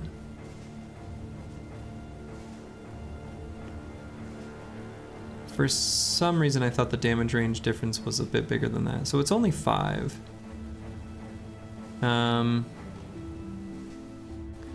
I guess maybe suck isn't quite right. But 52% armor ignore.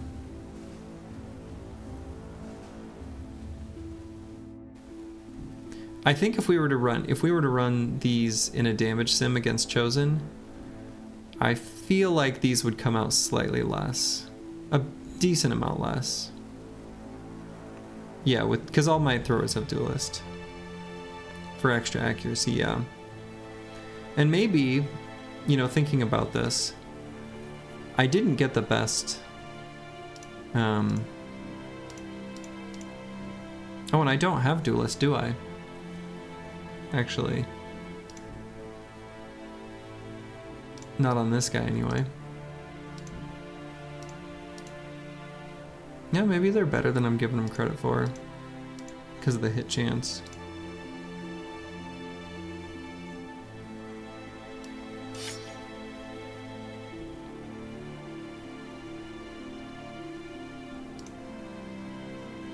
Yeah.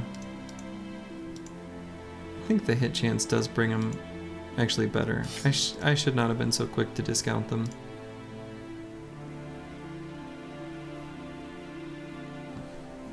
Yeah. Yeah, I'd be curious though, these, I don't know if you need me to leave them up for a second. Go on the assumption that the bro has duelist. And just do both light and heavy chosen, I guess.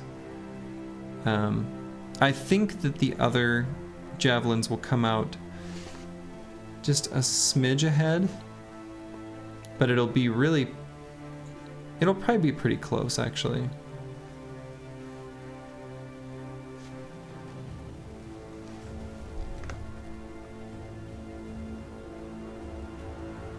And, I mean, you pointed out that they have a bit of accuracy. They are also 2 fatigue less in their weight. So they're a little easier to carry around. Okay, so there's the Barbarian King. Plethora of Reavers.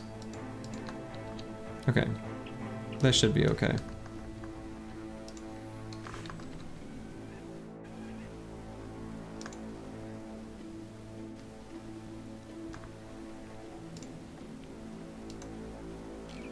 He's gonna run very far away though. Okay, so let's look at... Oh yeah, and this guy leveled up, so I can decide the final perk for this guy.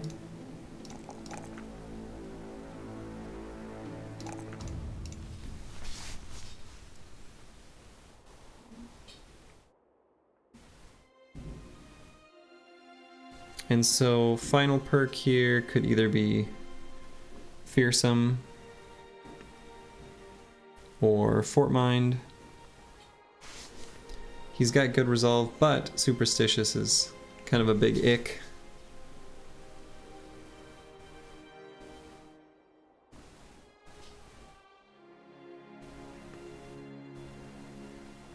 So I'm barely leaning towards Fort Mind for that very reason. I think so.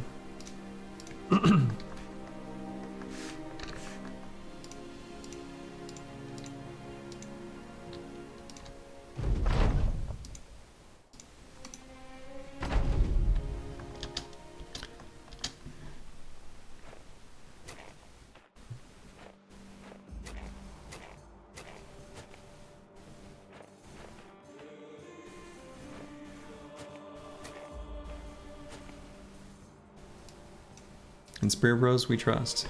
That's right. And this one we're gonna have a whole bunch of stuff thrown at us.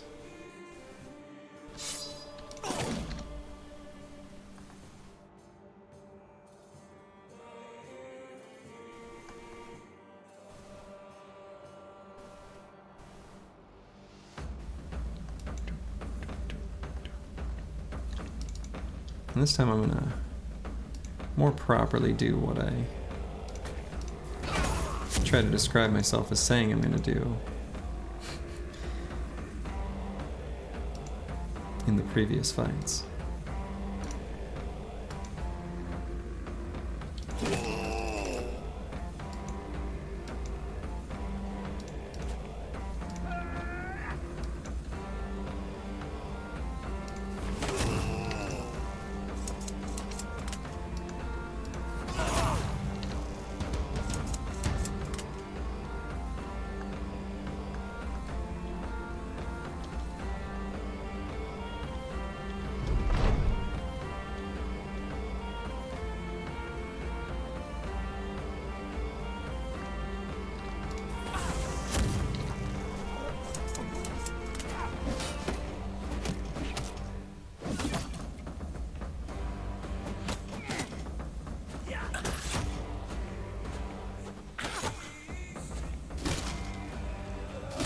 Oh, I need to make sure that guy gets a different shield out here. Roll quickly like.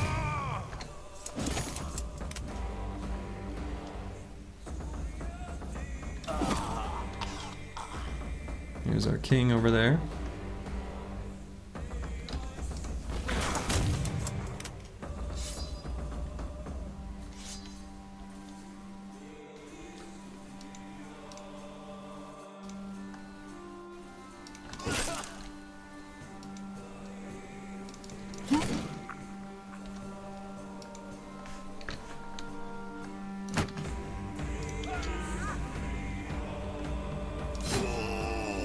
Caw-caw!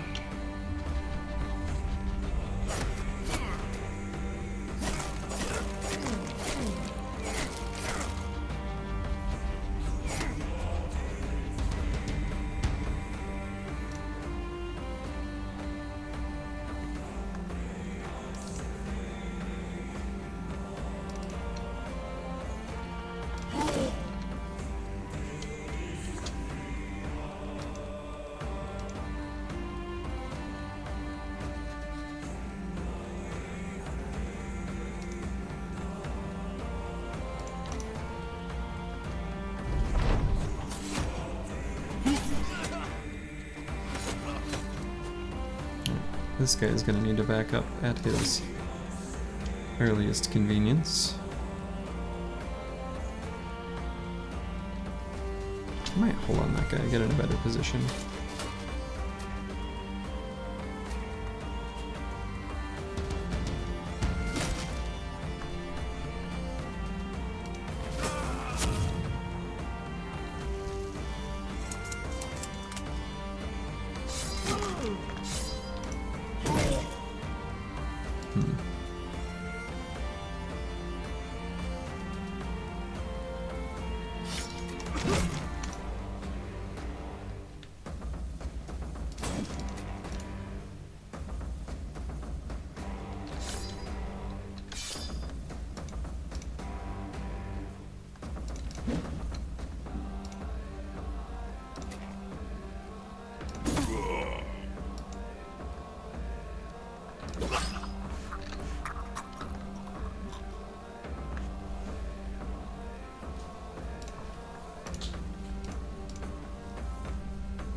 That was fun.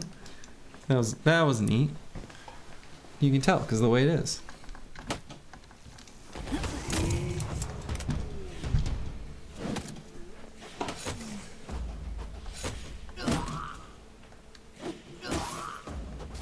Nope, 9 lives proc on no good.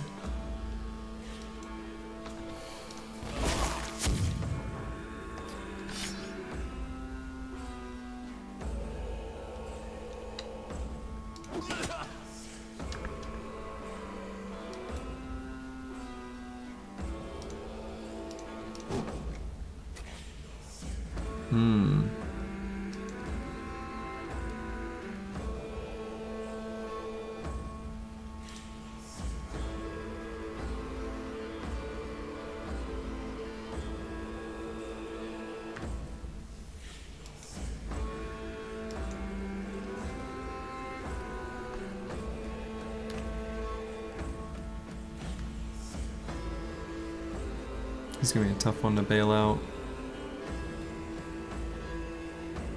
Kind of needs to be resolved. It does it.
Damn.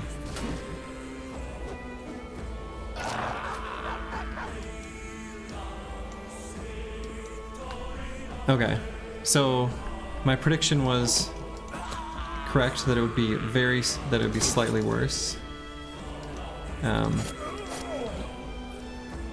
Okay. Yeah. Probably in most circumstances, the 5 accuracy is going to be worth for most bros.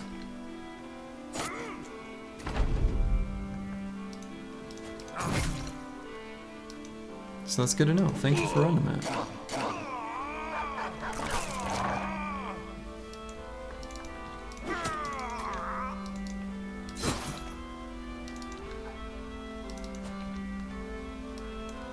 Yeah, yep, I agree with the conclusion there.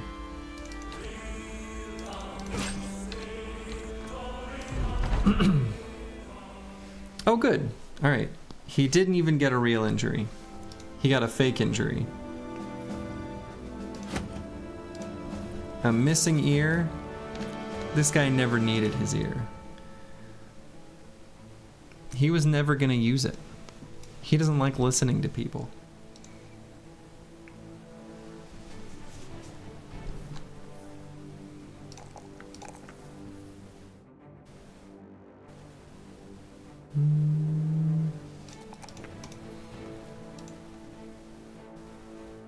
But he is going to take a small break from fighting. Let's see, what's my... Yeah, okay. Yeah, okay.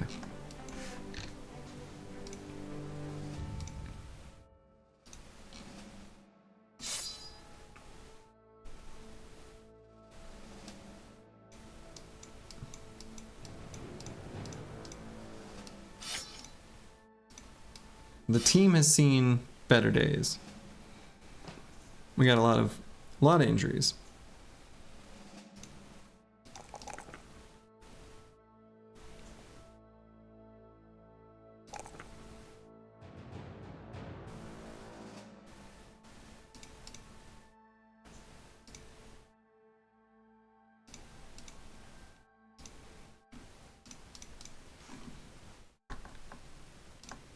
That is for sure. And we do have this armor with the fun little front horn attachment thing, which is kind of a lot like a decayed coat of plates with a simple attachment on it.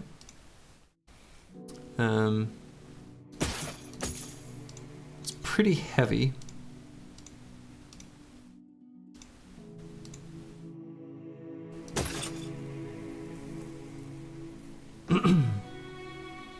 We can put it on good to get fixed up.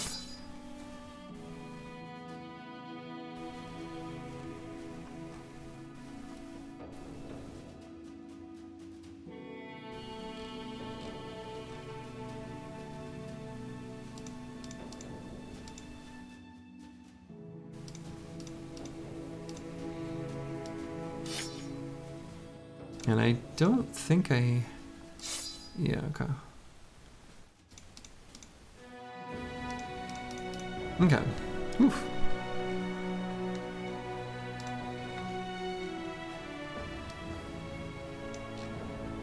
Back to Friedewald. But we'll get there by way of towns that sell us tools.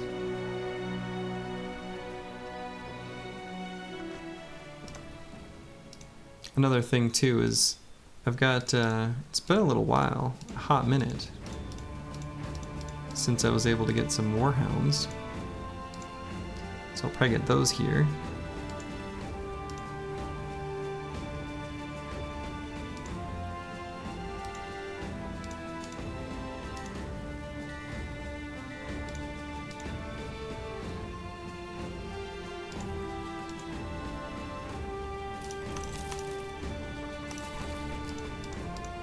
So that'll put us at, yeah.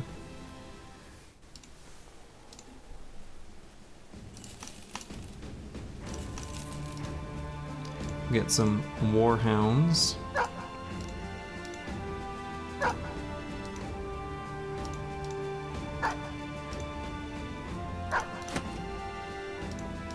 I could also, just in case for the future, I want to get the heavy warhound armor. I can just slot that on these bros back here.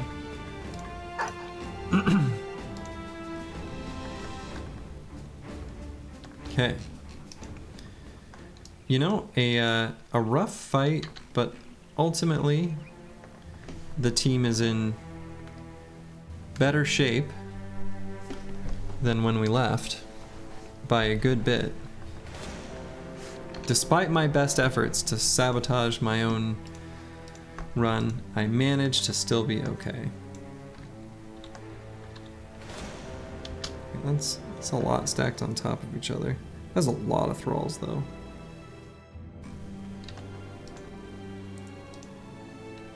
Are those like the same stack?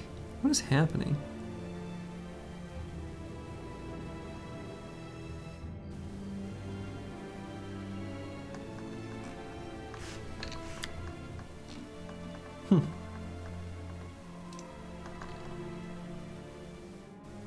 Many thralls, a few reavers. I mean, honestly, the weird thing is, I think despite the fact that there's going to be 34 enemy combatants, I actually can do this fight.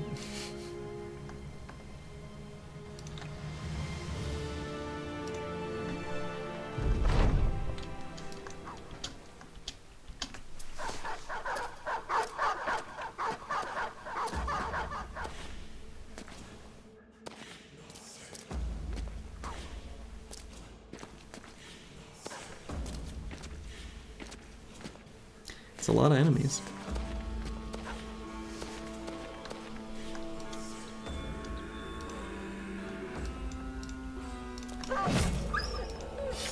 Stat. Okay, I'm gonna wait on the spear bros to decide exactly where I will use them.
Caw.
You know, when I first got this game, I was often playing with a dog sitting on my lap, and whatever those dogs are communicating in dog speak, which, you know, it's not hard to figure out, they sound pretty distressed. My little cute little Yorkie poo would just react like, there is a threat, something is going on, I am scared. And it took her a couple times hearing it to internalize that that was just a game sound, and, you know, she didn't need to be alarmed.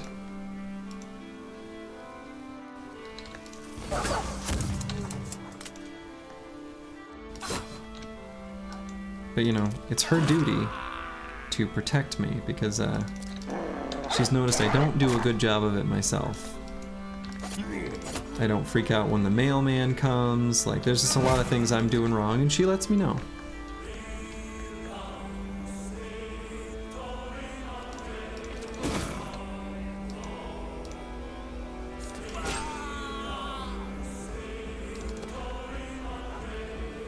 The FedEx guy, oh boy. He brings him dog treats. She loses her mind whenever he arrives.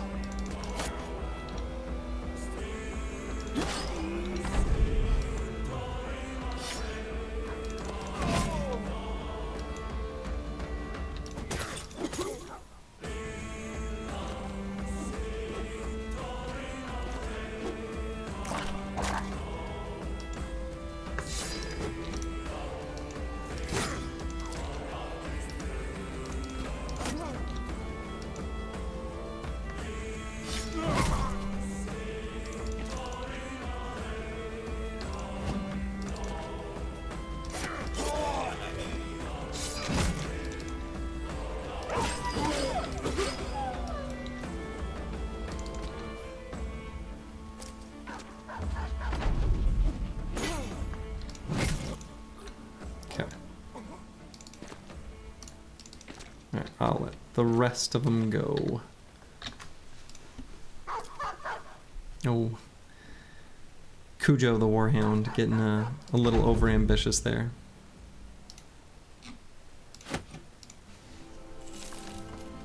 Those big fights against lots of enemies do amount for quite a lot of experience, despite kind of a whatever pile of loot.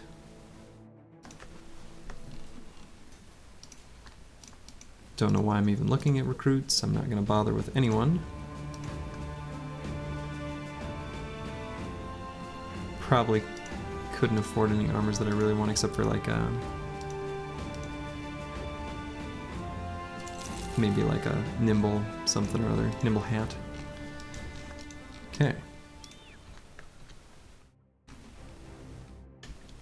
Gonna return to Friedewald, and then I'll need a place to sell stuff.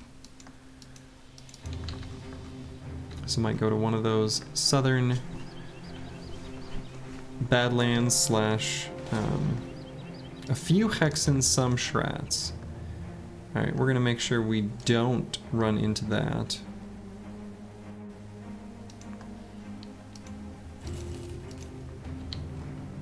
So they will run faster at night. So I need to get out of this forest before nightfall. Definitely don't want to bother with that fight. And then Necro with some stuff. You know, I don't need to chase him. He's fine just to exist.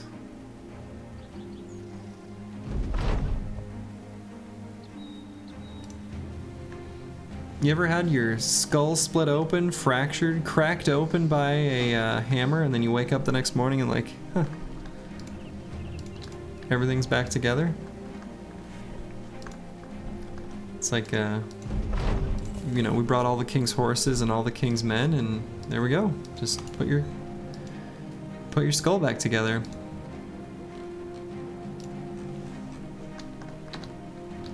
Okay. Still have a little time to heal up injuries and repair armors, so I think it'll still be a good opportunity to continue to walk south and go into one of those big cities, either Newmark or Sonmark, and sell some stuff there.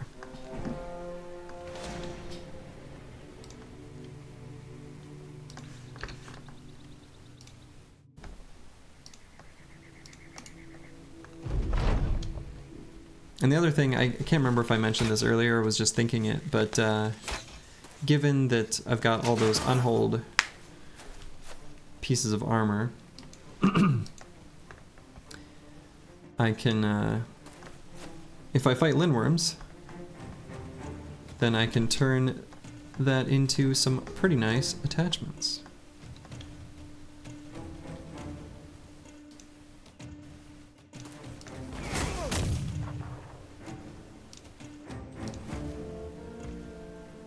Oh.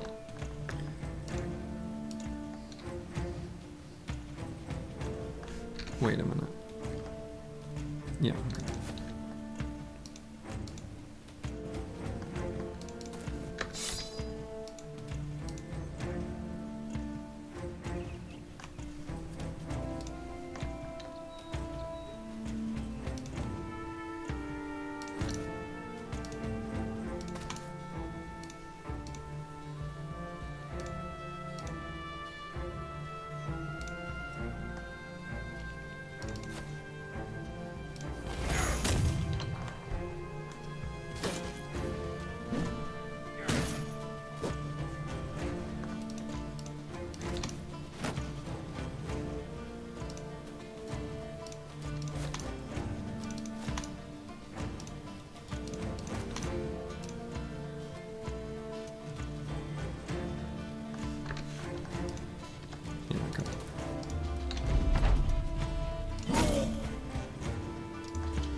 Sometimes I never know if the bushes, at least at a glance, are going to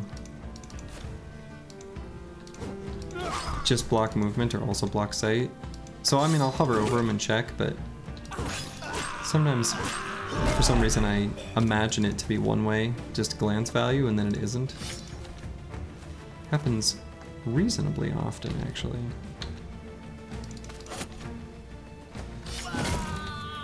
And I'll let those last two go.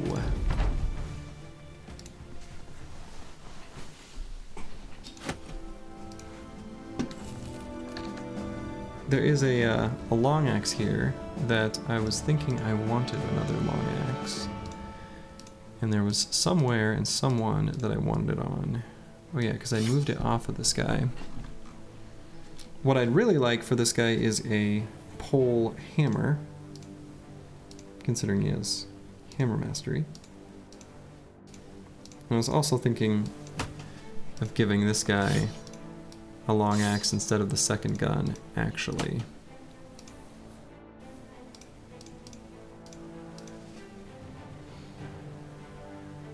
In case something goes terribly awry, I can also hang on to a second fighting spear in case one breaks.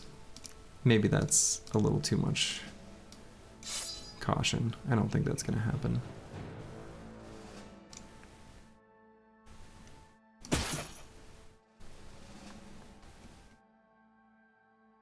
I might break one fighting spear. I don't think I'm going to break two. That's pretty unlikely.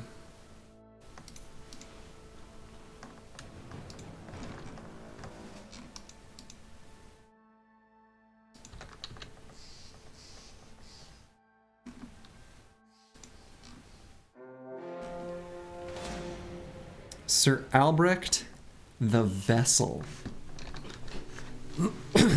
How's that for a creepy name for an undead?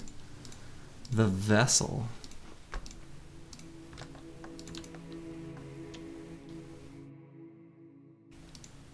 Definitely want to fight it.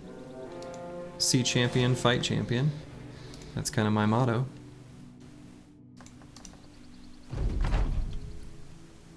This vessel has an axe. Hey. Don't go pre-predicting. We have an axe here. It's a weird looking axe. I don't feel like I've ever seen that axe artwork. That feels very strange to me, actually.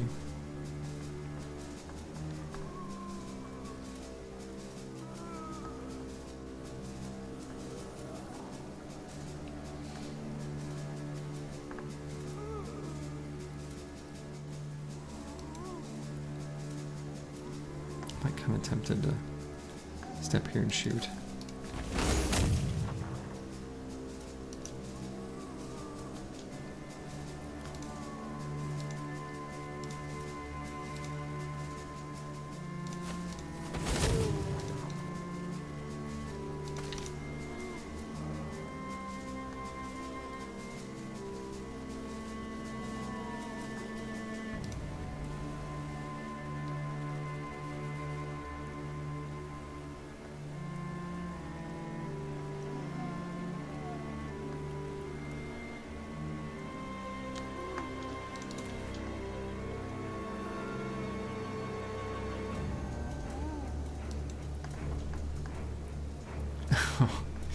You know what's funny, Sergey, is Twitch auto moderator flagged your chat as offensive. I know why. Do you know why? I'm curious. And I don't mean like because English is a second language. There's a word you said that can mean something different than what you obviously intended.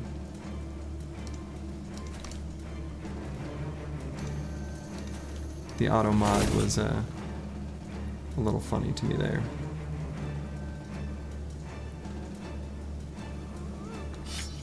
Okay. But yes, it does look like a hoe. I agree.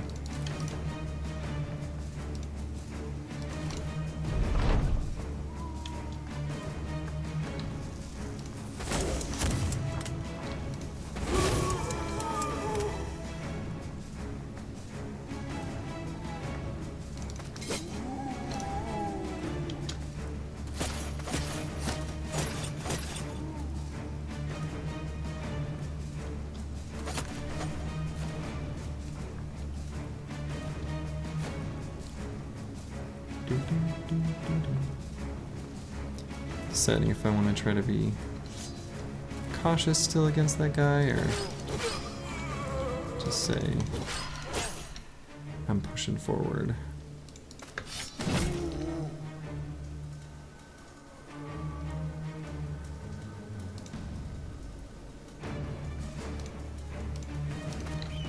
Caw-caw.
Every time an enemy uses shield bash, without fail, I find it entertaining.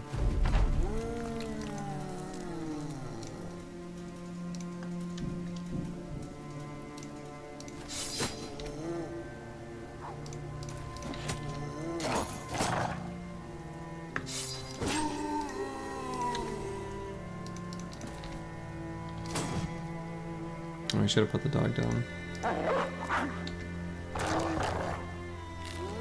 This could hurt. Or he could just miss. Okay, proc 9 lives on the champ.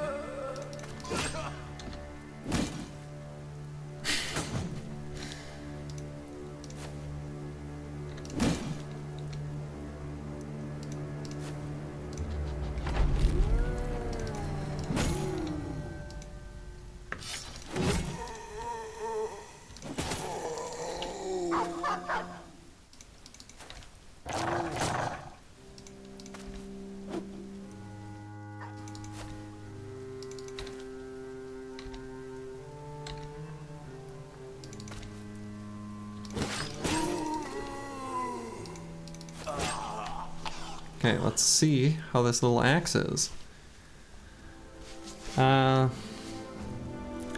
It's fine. You know what? It has basically become a one-handed mace. Is basically what it did. One-handed mace has that same damage roll with 40% damage ignores armor. Meh. I don't care about this. Cool that it's called the Fallen Hero's Fury, though. That's kind of neat.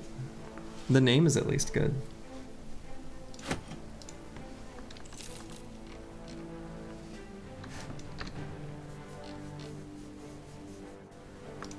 But yeah, I don't even think I'm gonna bother using that.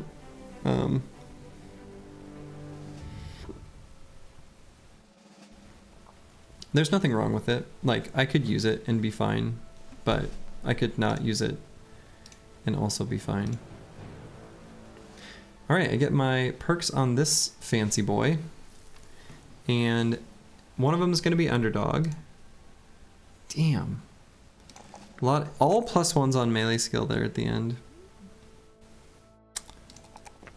For shame.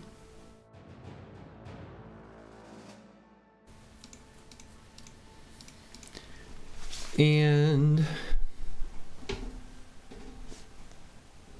could protect him with 9 lives. Or I could just get fearsome.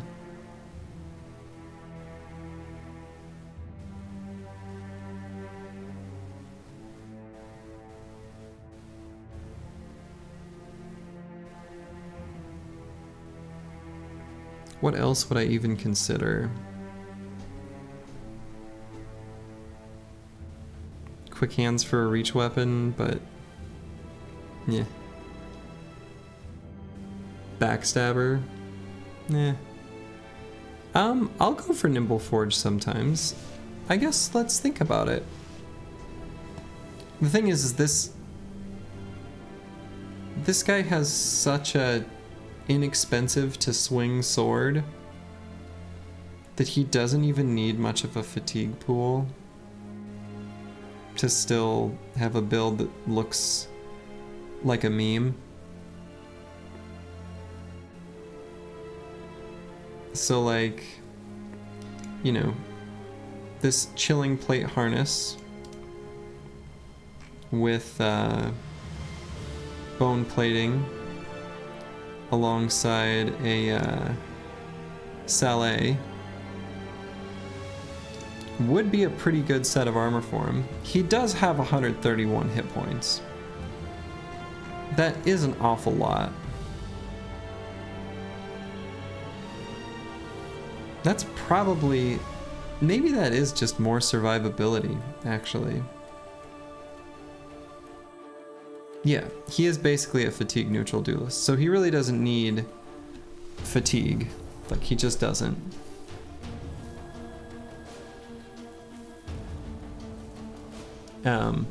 Even when he procs Berserk, he only uses 18 fatigue in a turn. So I could easily just shore that up with a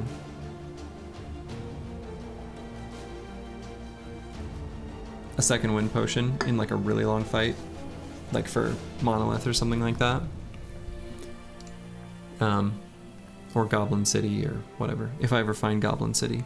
Still kind of want to do it on this run, but we'll see.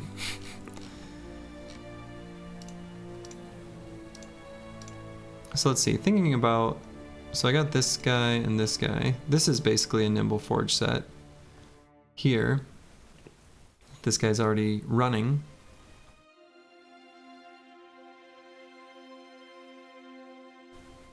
Which could get handed off since this guy doesn't have Forge. But 55% nimble is actually quite a bit worse than 40% nimble.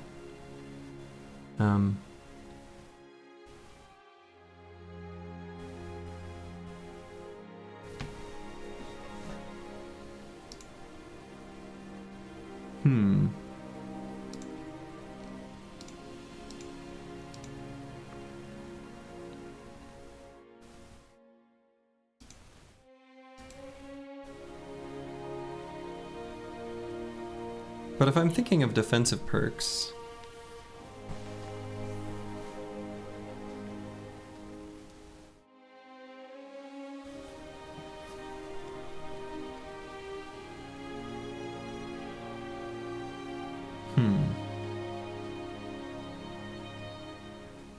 yeah, I'm just not sure. I could either go, I could just get nimble and then sort of do a little gear swapsy doozy.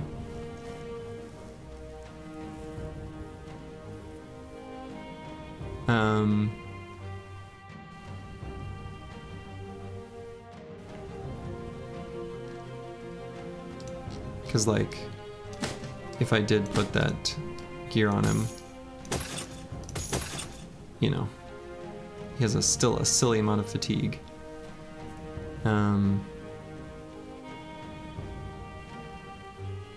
But the cute thing about that is like, there are, I contest, situations where riposte can be kind of useful. You'd give him fort for, so I often do. 60 is kind of on the point where I feel pretty good. Though I think some of the other legendaries like Hexen or, you know, the library have some pretty strong resolve needs. I mean, Black Monolith does too.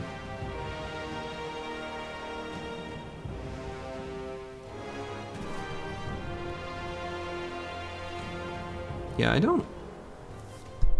I almost feel like because of all the fights where I've got the gunners in, with their big sweeping blasts of fearsome, it feels like slightly less necessary to take on bros like this.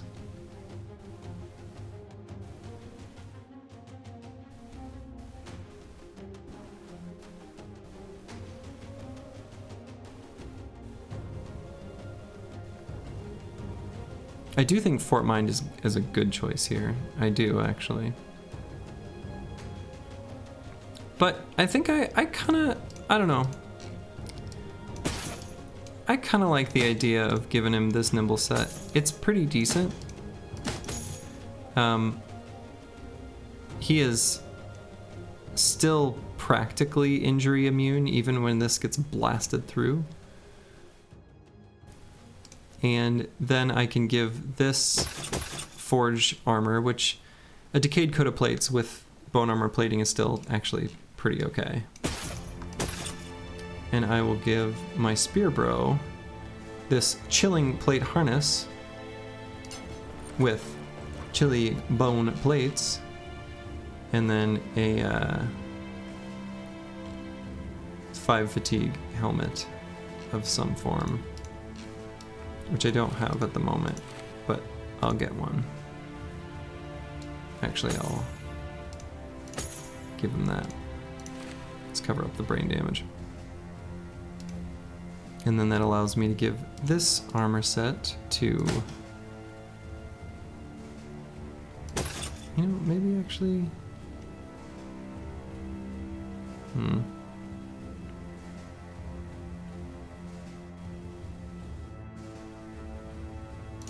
No, I'll just...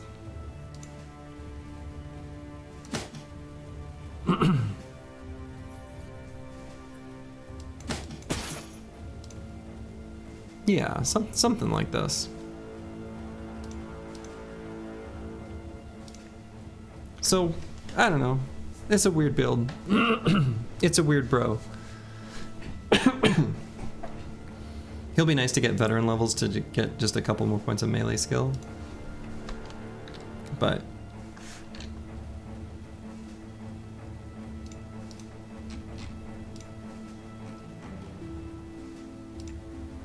yeah.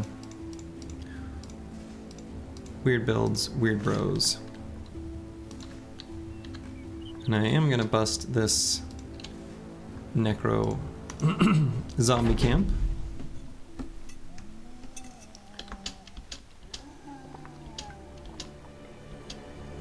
Because it's here, and it needs to die.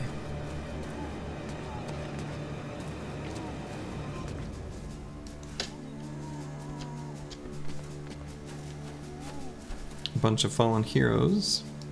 We got someone on the turn order that looks like it must be probably a necro. Ugh. It is in fact a necro.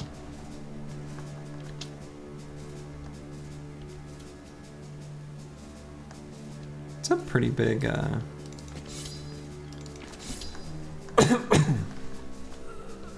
pretty big pile of dead. How are my spears? 83 and 95. Okay. I was just thinking that possibly I need to be mindful of their durability.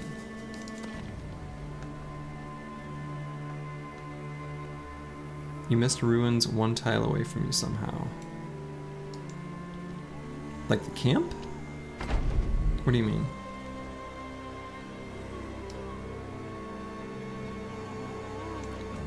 I'm not sure I understand.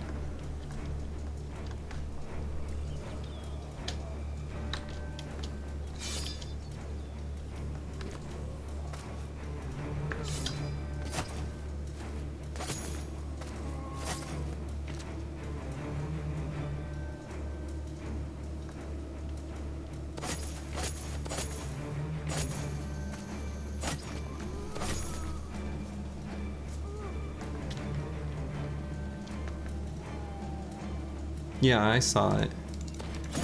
It was just slightly far enough out of the way. And so since I've got a full inventory of crap, I was just gonna let it be.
Spears are certainly gonna be low on durability after this one.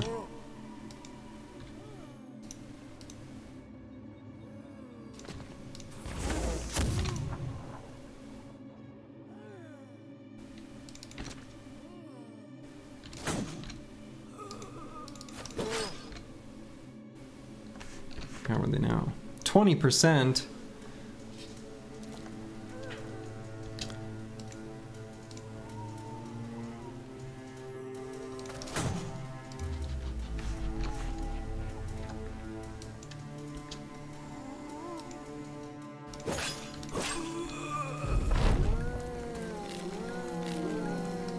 Uh-oh. That's not where I wanted to go.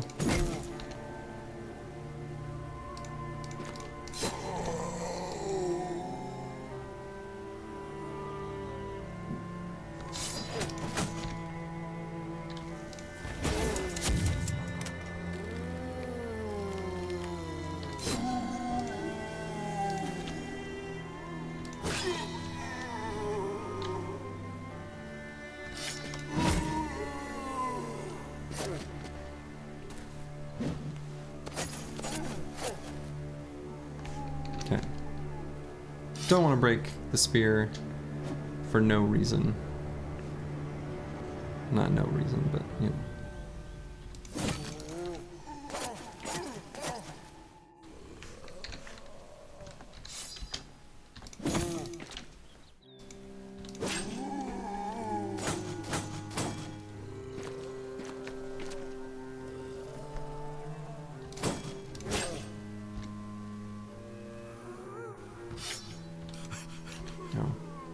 He'd already used his thing.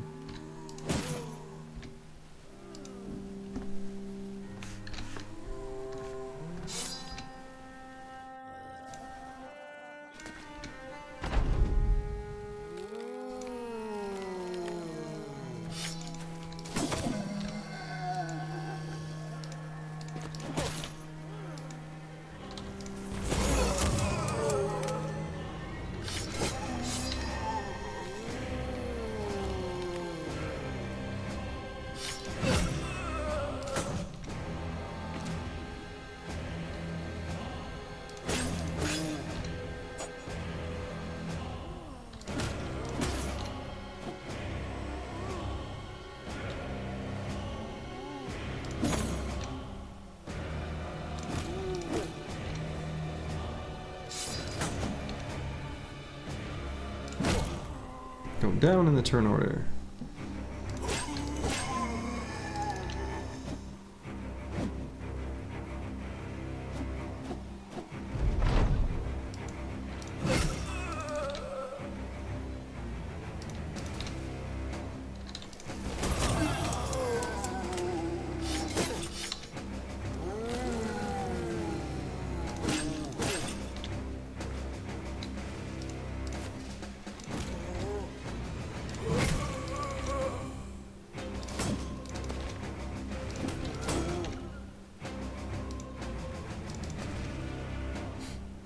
I think it's funny the necromancer's bodyguards are like a fallen hero, and then like, I don't know, like Bob and Steve.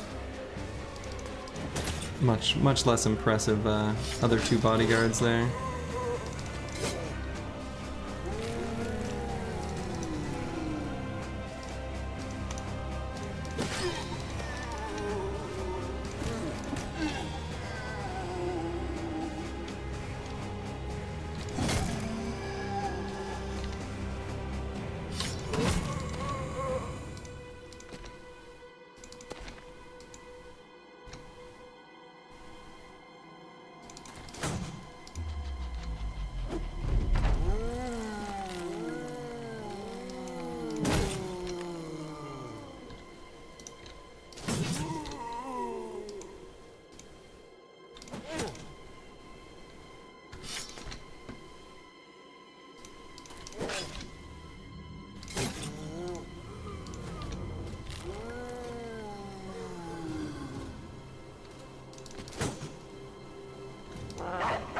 Should have put the dog down before attacking. A classic.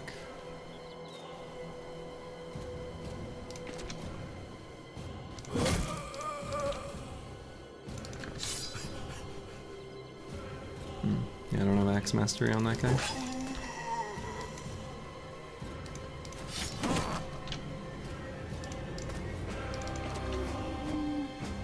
I wonder what the damage threshold is for getting a necromancer to fall out of possessing someone.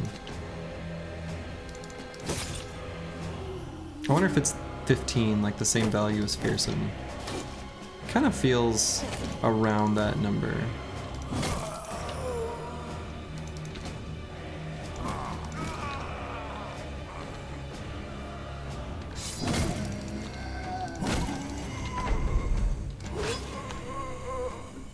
Okay. So we'll get rid of food that's gonna go bad, and a paint set, more food that's gonna go bad, and some real sticks and crummy weapons. Okay.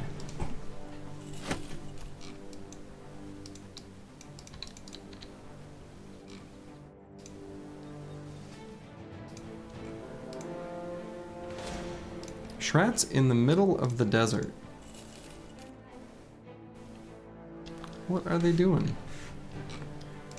Oh, and I suppose the right thing to do would be for me to fight this camp, since it is basically literally on my path. I should, and so I will.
That was ambitious.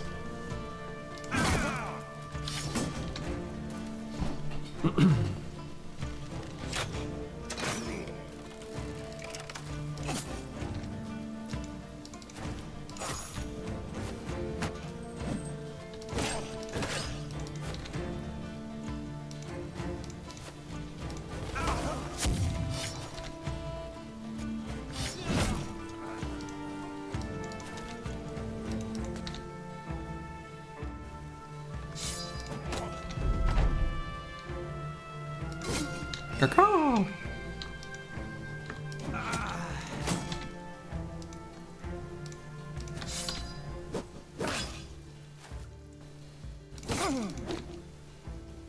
Oh.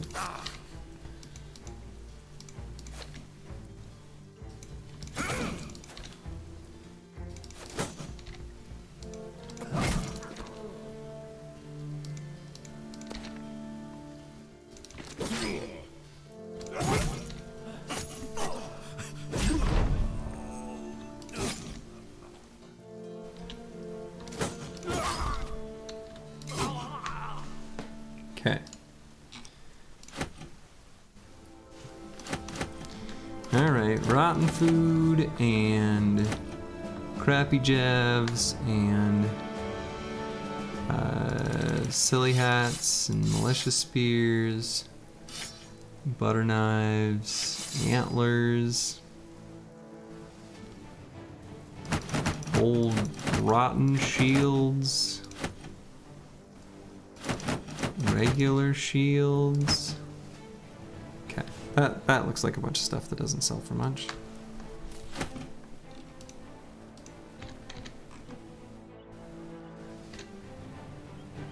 Okay, we're gonna go to Newmark first. Okay, I think ambush trade routes here, that's good enough of a indicator to me that this is a good place to sell stuff. I'm fairly certain I don't need to hang on to those extra throwing weapons.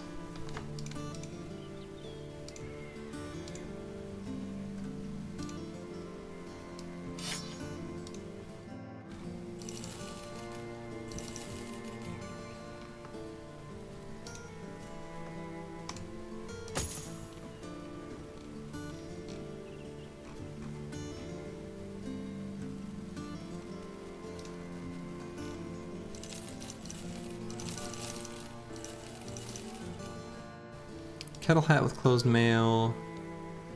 I'm fairly certain I also don't have a need for, but maybe as a backup for someone I can hang on to it.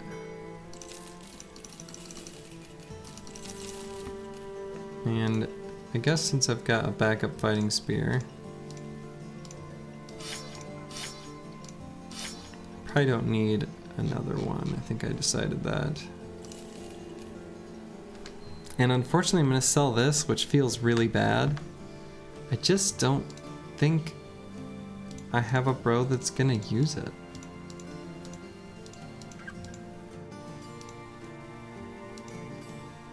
Yeah, I just don't. It's not that good anyway.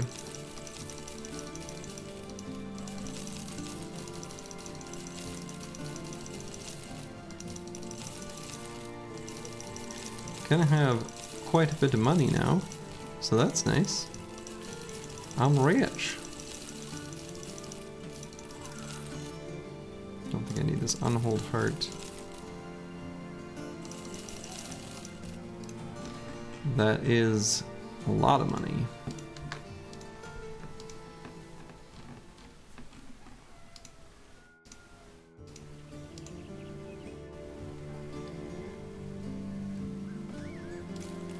I think I want to fix these injuries on the bros that I'm still like training up. And we'll take a peek at what these are. Find something. Yeah, I'm not gonna find things for money. Drive off brigands for a 2 skull? No. A 3 skull maybe. Hunt down for Alps. Unholds and Hexen? Nope. Don't care. So I could take a quick peek at Solnmark and then make a journey down to the arena after here. Take a look at what's going on here. Deliver something to Westerholz. Oh, way up there. No.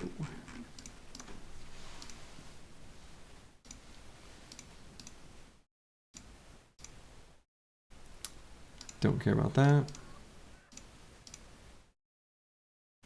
Grawal. I think that is the one I'm at war with. Probably won't do that one either, but maybe.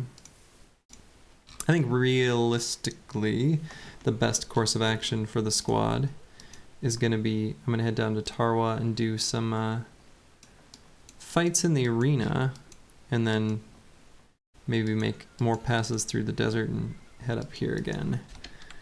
But it is quite late, and despite today being a holiday where I live, tomorrow actually is not. And I should have been in bed a while ago. I was just enjoying some Battle Brothers. So I'm going to let's see who else is playing Battle Brothers. There's someone playing in, it looks like, 2 Cyrillic languages. I think one of them is Russian, one's Polish maybe? I don't recognize it. But Not English, but you know, it's more more Battle Brothers. Don't pay for rumors. You know, maybe I should. It's only 29 gold. That's a good point. Let's see what the rumors are here. Okay, that one's not useful. Not useful. Not useful. Okay. No, I maybe should. I don't do it, but it's a piece of the game I should interact with and do more, especially once I have money.